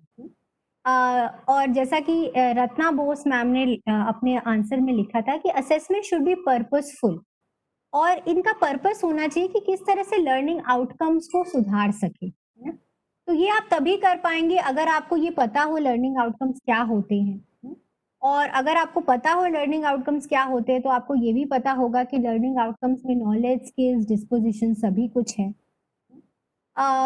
एक और बहुत अच्छा जवाब अमित जी ने लिखा था कि पर्पस हमारा असेसमेंट का कंसेप्चुअल क्लैरिटी पर होना चाहिए. असेसमेंट ऐसे होने चाहिए जो रोड लर्निंग के प्रोसेसेस को, प्रैक्टिसेस को पूरी तरह से खत्म करे, है ना. तो पर्पस की क्लैरिटी होनी बहुत जरूरी है. So now you can look at purpose in three ways. One is you can think whether my purpose is assessment or evaluation, whether I want to improve quality or I want to judge quality. दूसरा आप देख सकते हैं whether my purpose is formative or summative, whether I want to improve learning or I want to prove learning. तीसरा आप देख सकते हैं कि पर्पस असेसमेंट ऑफ लर्निंग है, फॉर लर्निंग है या एज लर्निंग. तो ये तीनों अब आपके पास औजार हैं सोचने के लिए कि आपका पर्पस क्या होना चाहिए असेसमेंट का. ठीक है, तो किसी भी असेसमेंट को डिजाइन करने में उद्देश्य की स्पष्टता होना सबसे मुख्य बात है. दूसरी है असेसमेंट में कुछ कैरेक्टरिस्टिक्स होते हैं. और इसके बारे में किसने लिखा था? तिवारी जी ने लिखा था, एनके तिवारी. इन्होंने लिखा था कि असेसमेंट के कुछ कैरेक्टरिस्टिक्स होते हैं जिसको हम एट्रीब्यूट्स भी कहते हैं. एंड इन्होंने कुछ शब्दों को यूज किया. इन शब्दों के बारे में हम कुछ ही क्षणों में बात करेंगे, लेकिन इनमें मुख्य चीजें क्या है? Reliability, validity, fairness, authenticity, creativity. तो इन सभी पर हम थोड़ी थोड़ी बात करेंगे. बेसिकली वैधता, विश्वसनीयता, इन सब चीजों पर एक अच्छा असेसमेंट खरा उतरता है. तीसरा होता है असेसमेंट को डिजाइन करने में हमें ये याद रखना है कि इससे कौन कौन लोग लाभान्वित होंगे. क्या वो टीचर होगा, क्या वो स्टूडेंट होगा, क्या वो पेरेंट होगा. तो आप में से कई लोगों ने ये भी लिखा है कि पेरेंट्स, बच्चों को असेसमेंट पॉलिसी एंड प्रैक्टिस दोनों में इन्वॉल्व होना चाहिए. आई थिंक ये चीज लिखी थी, ये किसने लिखी? ये जवाब अभी मैंने नोट नहीं किया है, लेकिन ये बहुत ही अच्छा जवाब था कि वो the student should be involve in the policy and the practice, क्योंकि शिक्षा के केंद्र में बच्चे हैं. तो एक अच्छा असेसमेंट डिजाइन करने में आपको ये ध्यान में रखना पड़ेगा कि स्टेक होल्डर कौन होगा, क्योंकि उसी हिसाब से आप असेसमेंट की रिपोर्टिंग करेंगे. अगर पेरेंट हो और पेरेंट लिटरेट नहीं हो तो उसको नंबर और इस तरह की चीजें दे के शायद पेरेंट को नहीं समझ में आएगा. तो आपको रिपोर्ट कार्ड को इस तरह से प्रस्तुत करना पड़ेगा पेरेंट के सामने, जो पेरेंट समझ पाए कि हाँ उसके बच्चे ने क्या सीखा और क्या नहीं सीखा. Right. So the reporting and who that reporting is going to is also a very important characteristic of the design of assessment. And finally the specific uses. तो ये जो assessment है और ये purpose और use एक दूसरे से बहुत मिलते जुलते हैं, लेकिन use आपका assessment का तभी ठीक हो पाएगा अगर आपका purpose स्पष्ट हो. तो आप में से कईयों ने लिखा कि the use of assessment could be कि वो बच्चों को क्लैरिटी देता है कि अच्छा परफॉर्मेंस का मतलब क्या है. राइट. तो अगर बच्चों के साथ लर्निंग आउटकम्स शेयर हो रहे हों तो शायद बच्चों को भी पता होगा कि मुझे किस तरह की चीजों को सीखना है साल भर, या अगर बच्चे को फीडबैक मिल रहा है या बच्चे के साथ डायलॉग हो पा रहा है. तो ये सारी चीजें उस असेसमेंट के यूज को डिफाइन करेगी and it will have an impact on the way you design a particular assessment. ठीक है. तो ये कुछ जवाब आप लोग सब ने बहुत ही बेहतरीन जवाब दिए, और इनको अगर हम ब्रॉडली कुछ कैटेगरीज में देखें रिसर्च के पॉइंट ऑफ व्यू से, तो हम ये पाते हैं कि there are essentially 4 prerequisites for designing a good assessment. तो सबसे पहला तो ये बहुत जरूरी है कि आप अपने स्कूल में आते हुए बच्चों को बहुत अच्छे से उनके संदर्भ को समझें और ये भी समझें कि उन बच्चों को वो बच्चे सीखते कैसे हैं. है ना. तो अगर आपके यहाँ पे कई बच्चे ऐसे आते हैं जो कि ग्रामीण क्षेत्र के हैं, जो एग्रीकल्चर उनकी फैमिली करती है, तो ये ऐसे बच्चे होंगे जिनका व्यक्तिगत अनुभव धान की कटाई में, ज्योग्राफिकल चीजों में कि गर्म ऋतु में किस तरह की चीजें बोई जाती है, ग्रीष्म ऋतु सर्दी के मौसम में किस तरह की बुनाई होती है, किस तरह की कटाई होती है, ये सारी चीजों का उनके पास बहुत ज्ञान होगा. So you can use this knowledge to teach them many things. Like you can use this knowledge to teach them mathematics, you can use this knowledge to teach them language, you can use this knowledge to teach them science, right? So understand like how you can do that. You can ask the children to write a story about a rice crop plant rice crop harvest that may have happened in the last summer, right? You can ask the child to write an essay or an assignment on that. In the social science class, you can ask the child to write about the different markets in which they sold their produce of rice. So from there, you will see whether the child understands market, the child understands production, the child understands exchange. You can ask, you can teach science through that कि कौन सी चीज जो अलग अलग अनाज होते हैं, कौन सा अनाज पकने में ज्यादा समय लगता है, किसको कम समय लगता है. So you can do mathematics with it. You can, form problem solving sums की profit and loss. इतनी बोरी आपने अनाज की प्रत्येक बोरी में इतना क्विंटल राइस था, तो बताइए टोटल कितना क्विंटल राइस होगा. So as a teacher, the more you understand your learners, the context of their learners, the better you are able to design good quality assessments for them. Second and most important thing is कि you also need to know the curricular aims, है ना.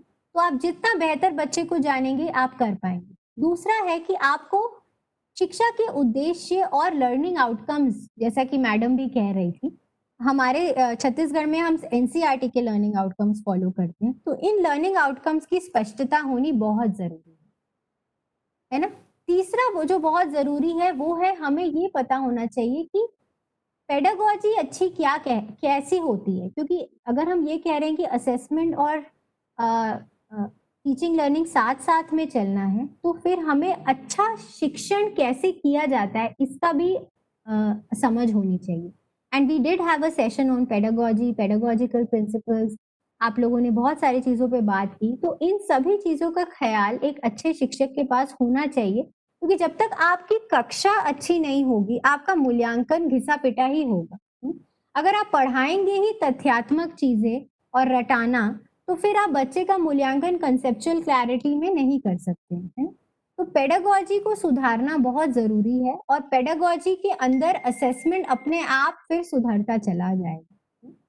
Finally approaches of assessment को जानना जरूरी है. जैसा कि अभी हमने बात की कि असेसमेंट केवल ऑफ लर्निंग या समेटिव पर्पस के लिए नहीं है, बट उसकी ज्यादा भूमिका फॉर एंड एज लर्निंग.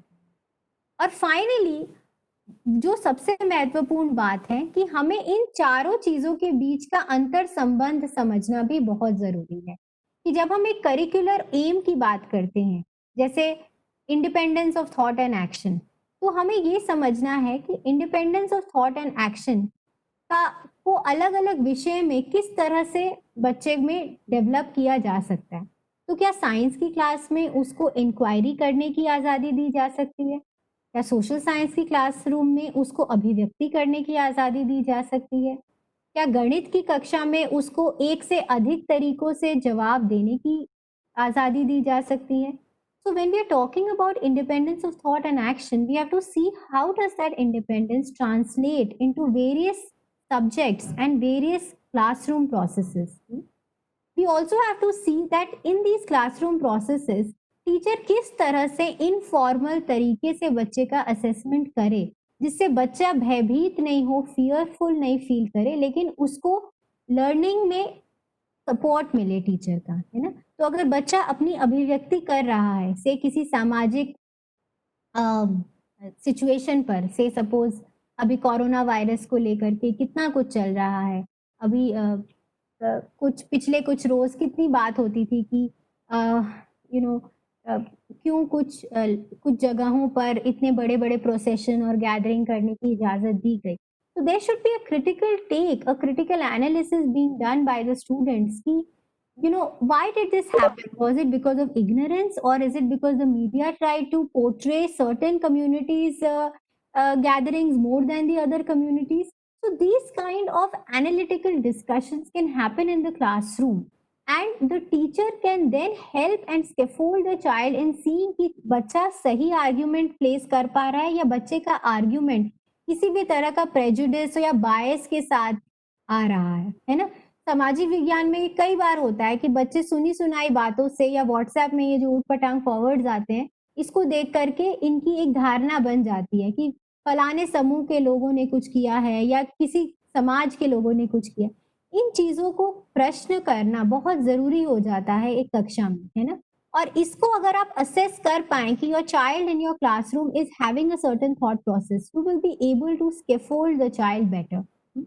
तो जब हम असेसमेंट की बात करते हैं, इसीलिए बच्चे को केंद्र में रखते हुए बच्चे को शिक्षा के जो एम्स हैं और जो सब्जेक्ट के आउटकम्स हैं, उसकी पेडागोजी है, इन सभी चीजों के अंतर संबंध को ध्यान में रखते हुए एक अच्छा असेसमेंट हो सकता है। और फाइनली और सबसे इम्पोर्टेंट चीज है कि टीचर के पास एजेंसी होनी चाहिए। By agency we mean the teacher should have, and of course अगर वो टीचर की समझ एक लेवल की हो और वो टीचर एक सोचता समझता व्यक्ति हो जिसको आप कंटिन्यूसली मेंटोर कर पा रहे हैं, उसके पास ये स्वतंत्रता होनी चाहिए कि वो कब कैसे और क्यों असेसमेंट करे, है ना।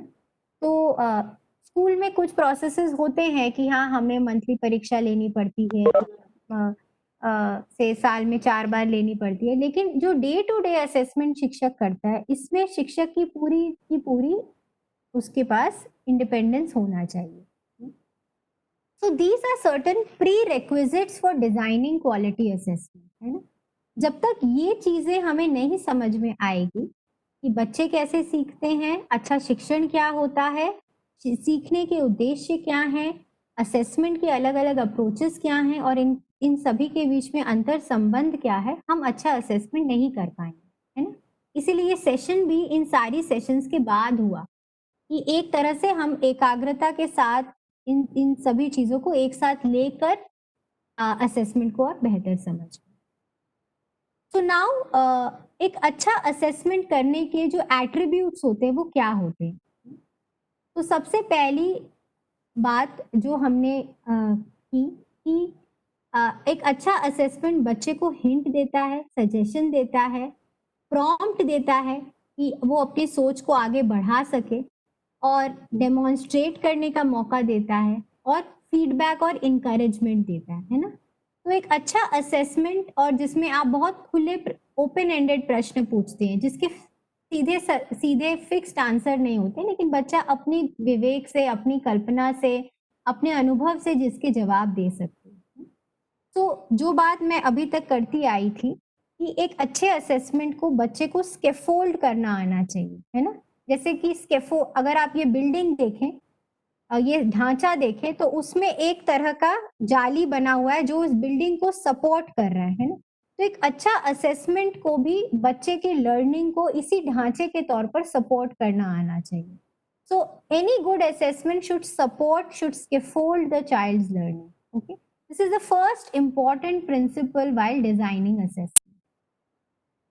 The second important principle of designing a good assessment is कि इसमें बच्चे की इन्वॉल्वमेंट बहुत जरूरी है ना। जो हमने हुसैन बोल्ट का एग्जाम्पल देखा कि बच्चा खुद असेसमेंट एज लर्निंग कर पाए, बच्चे को एम्पावरमेंट मिले, तो एक अच्छा असेसमेंट बच्चे को इंडिपेंडेंट बनाता है, एम्पावर करता है। तो ये इसकी एक दूसरी मुख्य चीज। तीसरी, हम सबने लर्निंग आउटकम्स पे बहुत बात की कि अगर हमारा लर्निंग आउटकम कुछ इस तरह का हो कि क्लासिफाई ऑब्जेक्ट्स, है ना, based on physical attributes like shape, size, other properties, rolling, sliding. तो प्रश्न भी आपका इसी से मिलता जुलता होना चाहिए। जैसे इस वर्कशीट में कुछ शेप्स दिए गए हैं और बच्चे को बताना है कि इस शेप का नाम क्या है, इसके साइड्स क्या हैं और इसके कितने कॉर्नर्स हैं। तो आपका प्रश्न और आपका आउटकम ये दोनों मैच होने चाहिए, ठीक है। एक और एग्जांपल लेते हैं। अब यहाँ पे बच्चे को पूछा गया है कि यहाँ पे बच्चे को केवल नाम लिखना है, ठीक है। यहाँ पे बच्चे को कहा गया है कि circle the objects that would roll when pushed, ठीक है। तो बच्चे को ये सर्कल करना है कि इन सभी ऑब्जेक्ट्स में से कौन सा रोल करेगा, कौन सा लुढ़केगा, कौन सा रोल करेगा विच विल नॉट स्लाइड। मुझे उसके हिंदी वर्ड्स ठीक से पता नहीं है। So one has to evaluate कि इन दोनों में से कौन सा बेहतर क्वेश्चन है जो कि लर्निंग आउटकम्स के साथ अलाइन करता है। तो कोई भी अच्छा असेसमेंट बहुत जरूरी है कि वो जो लर्निंग आउटकम है उसके साथ अलाइन हो, जिसको हम कहते हैं वैलिड, है ना। जो एक शब्द पहले भी आया था NK तिवारी सर ने उसको लिखा, सर है या मैम है पता नहीं मुझे। तो the assessment needs to be valid therefore, right. Valid तब होता है असेसमेंट जब उसका लर्निंग आउटकम या पर्पस और वो जो प्रश्न है या जो एक्टिविटी है उन दोनों में एक बहुत अच्छा सामंजस्य हो।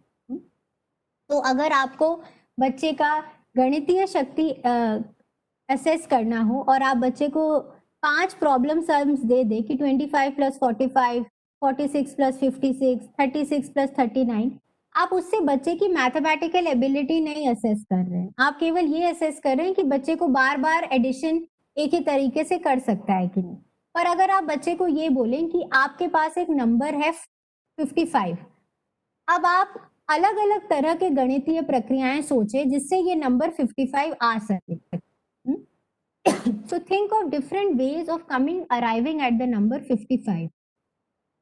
तो बच्चा 50 + 5 भी कह सकता है, बच्चा 75 - 20 भी कह सकता है, बच्चा 11 × 5 भी कह सकता है, बच्चा ये भी कह सकता है कि एक बार मेरे पास 20 कंकड़ थे और फिर मेरे फ्रेंड सोनू ने मुझे 20 कंकड़ और दिए, और फिर मेरे किसी दोस्त जोनू ने मुझसे 10 कंकड़ ले लिए, और फिर मेरे किसी और दोस्त ने मुझे 5 कंकड़ और दिए, तो मेरे पास कुल इतने कंकड़ हुए, है ना।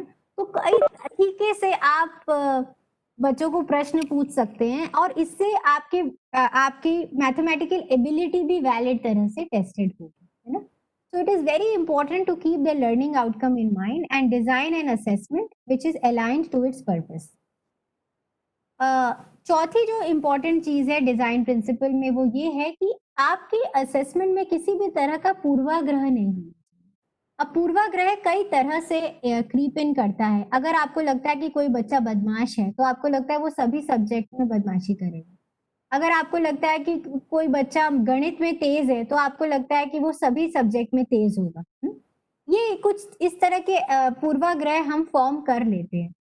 तो बहुत जरूरी है कि इस सब्जेक्टिविटी को हम मिनिमाइज करें अपनी क्लासरूम्स में, और ये तब होगी जब हम बच्चे को अलग अलग मौके दें अपनी प्रतिभा को, अपने सीखने की गति को हमारे सामने रखने के। हाँ, so there should be a lot of exposure to performance based assessments in the classroom, और अलग अलग तरीकों से इन असेसमेंट्स को करना हमें आना चाहिए। जैसे अगर हम अभिव्यक्ति की बात करें तो बच्चा अपनी क्लास में एक पोएम बोल के भी अपने आप को अभिव्यक्त कर सकता है, असेंबली में कोई किस्सा सुना के भी अभिव्यक्त कर सकता है, बाल सभा में अपने दोस्तों के साथ अपनी बात रख के भी अभिव्यक्त कर सकता है। जरूरी नहीं है कि अभिव्यक्ति केवल उसको भाषा के पेपर में ही अपनी दिखानी है, right. So you can use multiple methods and like I mentioned earlier कि क्राइटेरिया होना बहुत जरूरी है ना, कि अभिव्यक्ति से हमारा मतलब क्या है। So these criteria will reduce subjectivity. तो जैसे कि अगर हम बोलें कि recite simple rhymes with action, तो उसमें हर तरह से हम बच्चे को असेस कर सकते हैं कि बच्चा अभिव्यक्त कर पा रहा है कि नहीं, बच्चा एक्ट कर पा रहा है कि नहीं, बच्चा एंजॉय कर पा रहा है कि नहीं। तो बच्चे का कॉग्निटिव, इफेक्टिव, साइकोमोटर सभी डोमेन्स को हम एक साथ देख सकते हैं। तो इसीलिए एक अच्छे असेसमेंट में बहुत जरूरी है कि वो रिलायबल, और रिलायबल असेसमेंट तब होता है जब उसमें सब्जेक्टिविटी कम होती है और जिसमें ज्यादा से ज्यादा मौके होते हैं बच्चे को अपनी प्रतिभा को और अपनी लर्निंग को डेमोन्स्ट्रेट करने के लिए। और फाइनली अभी जिस संदर्भ में हमने असेसमेंट के बारे में बात की उसमें एक और चीज बहुत मुख्य हो जाती है, और इस चित्र से आपको क्या लगता है वो कौन सी बात है? ये चित्र असेसमेंट के किस प्रिंसिपल को दिखाता है? एनीवन? इन चित्रों में क्या हो रहा है? Doing and learning. Doing and learning, okay. Anyone else? Usha ji? Collaborative learning. Collaborative learning, very good. So it is very important to remember that And learning to work in groups. absolutely working in groups. So good assessment should be a teamwork. क्योंकि अगर पूरा का और collaborative work है, like many of you said, so if the entire purpose of education is lifelong learning, it is independence of thought and action, it is about commitment to democratic values, then it is so important that we all understand how to work collaboratively. तो अच्छा assessment, जब हम formative assessment की बात करते हैं तो वो केवल टीचर केंद्रित नहीं होता है, उसमें स्टूडेंट और पीयर्स एक दूसरे के साथ हाथ से हाथ मिला के, कंधे से कंधा मिलाकर काम करते हैं. तो अगर हम इन सभी बातों को एक साथ, जो अभी हम लोगों ने पिछले 1.5-2 घंटे में की, इसको अगर हम प्रिंसिपल के तौर पर एक साथ इकट्ठा करें तो हम ये कह सकते हैं कि असेसमेंट के 5 मुख्य प्रिंसिपल होते हैं. सबसे पहला कि वो बच्चे की सीखने में मदद करता है. दूसरा, वो बच्चे को एम्पावर करता है, असेसमेंट एज लर्निंग की तरफ ले जाता है, उसको इंडिपेंडेंट बनाता है. तीसरा, वो अपने पर्पस के साथ, अपने लर्निंग आउटकम्स के साथ बहुत क्लोजली अलाइंड होता है. ऐसा नहीं होता है कि असेसमेंट एक दिशा में जा रहा है और लर्निंग आउटकम दूसरे दिशा में जा रहा है. चौथा, रिलायबल होता है ना, विश्वसनीय होता है. ये नहीं कि आपने कुछ असेस किया लेकिन आपके शिक्षक ने कुछ और ही असेस किया और दोनों के असेसमेंट के बीच में कोई तालमेल नहीं. रिलायबल होना बहुत जरूरी है एक असेसमेंट को, और ये तब होगा अगर आप अलग अलग तरीकों से, अलग अलग टूल्स से बच्चे का असेसमेंट करेंगे और आपके क्राइटेरिया कॉमन होंगे, आपके लर्निंग आउटकम्स कॉमन होंगे, तो आपके असेसमेंट और ज्यादा रिलायबल होंगे. और फाइनली, टीम वर्क. असेसमेंट्स अच्छे तब होते हैं जब वो कोलैबोरेटिव लर्निंग को प्रोत्साहन देते हैं. तो अगर हम इसको देखें एक एक्रोनिम के तौर पर, तो what do you think are good assessments, principles of assessment? क्या एक्रोनिम बनता है हमारा?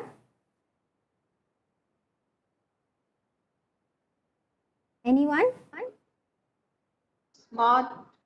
Smart, yeah. So all good assessments should be smart, right? They should be student centric, scaffold the student, empower the student. They should be valid, aligned to purpose, reliable, and facilitate collaborative learning. Okay, so these are the key design principles for good assessment. And what I will do is, because it is already 4:52, I will not go further to CCE today. We will keep it for tomorrow. But we have 8 more minutes, and we will take any questions, any thoughts जो आपके मन में अभी चल रहे हों.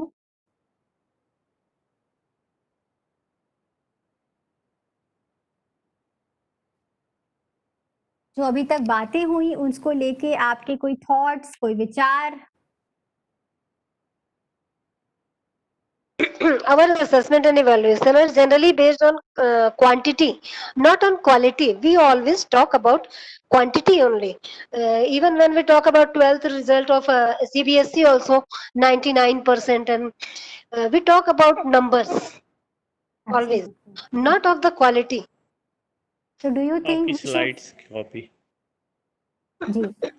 जी sir. Hello. And then after Hello. talking about quantity, we always Hello. want to achieve the quality. How is it possible? Hello ma'am. Both the things? Yes. Not Hello. at all. Not at all. Just a moment, sir. Absolutely right. It's not possible. So both the terms are different. When we talk about quantity, it's different thing, and when we are saying about quality, that is also different thing. और assessment का तरीका भी अलग अलग है. जैसा कि Manisha ma'am कह रही थी कि behavioral wise and all that things also. When we are talking about quantity, then means we are talking about only IQ. Hello. And when we are talking about quality, it means talking about EQ also. So the different terms. So how this both can be achieved together? Is there any method?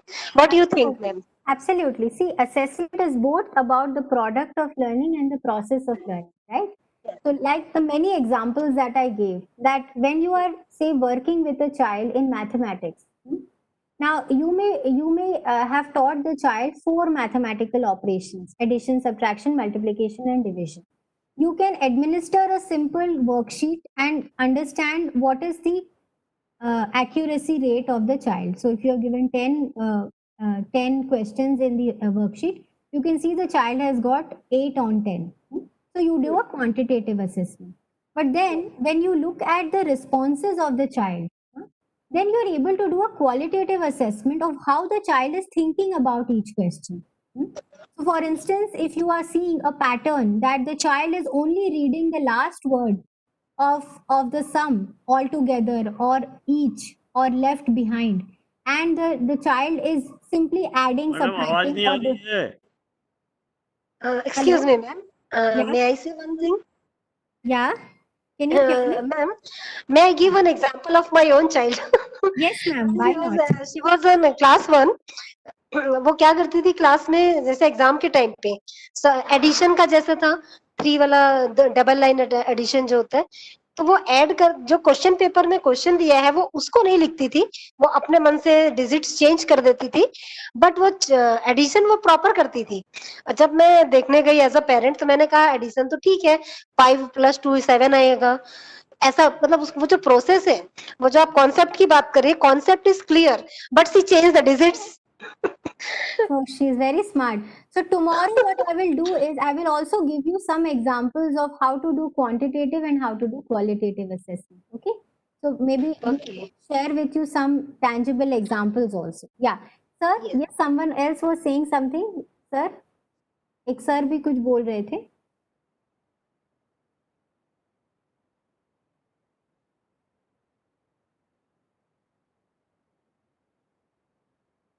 Anybody else? Thank you, Dr. Stanley.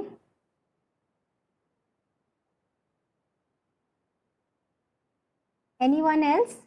I want an opinion from all of you. अभी क्योंकि new education policy आ गई है, मैं ये जानना चाह रही थी कि आपके छत्तीसगढ़ में क्या सीसी कंटिन्यू होगा या न्यू एजुकेशन पॉलिसी के अंतर्गत फॉर्मेटिव असेसमेंट और ये सारी चीज़ों पर ज़्यादा फोकस होगा. तो उस हिसाब से मैं फिर कल के सेशन को प्लान करूँगी. तो आप में से अगर कोई मुझे बता सकते हैं कि क्या आप लोग कोई दिशा अभी निर्धारित हुई है कि नहीं, तो उसके हिसाब से या तो फिर कल मैं सीसी पे ज़्यादा बात करूँगी या फिर मैं फॉर्मेटिव असेसमेंट्स के करने के क्या-क्या तरीके होते हैं, उपकरण होते हैं, उनके ऊपर ज़्यादा बात करूँगी. तो आप लोगों को किस चीज़ से ज़्यादा फ़ायदा होगा, आप अगर मुझे बता दें आज, तो मैं अपनी प्लानिंग उस हिसाब से करूँगी. This session we are following CG board only. Previously also up to 8th there was the provision of CC. Now also since we are following CG board, so up to 8th we will follow the CC pattern, and from 9th to 12th we will follow the CG board pattern. Okay. तो Yeah. इन आपके state में will CC continue और is there any decision SCERT level में based on the national education policy कि कुछ बदलाव आएगा, इसकी कोई जानकारी है क्या?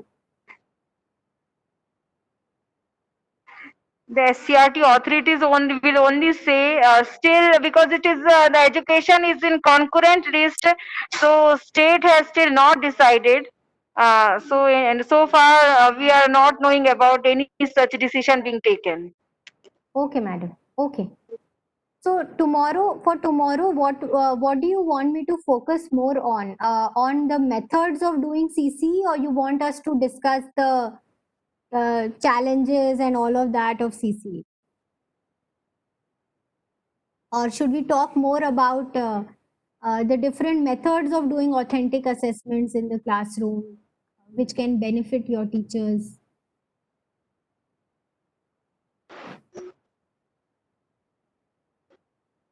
थोड़ा थोड़ा दोनों के बारे में भी बात की जा सकती है. ठीक है. मेरा प्लान दोनों के बारे में ही बात करना था, but I just Yes, ma'am. in the interest of Little from both the sides. Yes. okay, no problem. Little we will talk from for both. Anything else? और कोई सवाल, कोई remarks? एक छोटा सा क्विज मैं आपके साथ, छोटा सा असाइनमेंट है, क्विज नहीं, गूगल फॉर्म में मैं आपके व्हाट्सएप में ग्रुप में डाल दूंगी, उसको प्लीज थोड़ा सा आप लोग कल सुबह तक अगर आंसर कर पाएं तो that will help us in tomorrow session. So we'll request you to please do that before tomorrow. Okay. So with this, we will end. Thank you so much. And I'll see you again along with my colleague Shilpi Banerjee. Tomorrow we will both take the sessions together. So I'll see you all. Have a good evening, have a good night, and see you tomorrow. Thank you very much.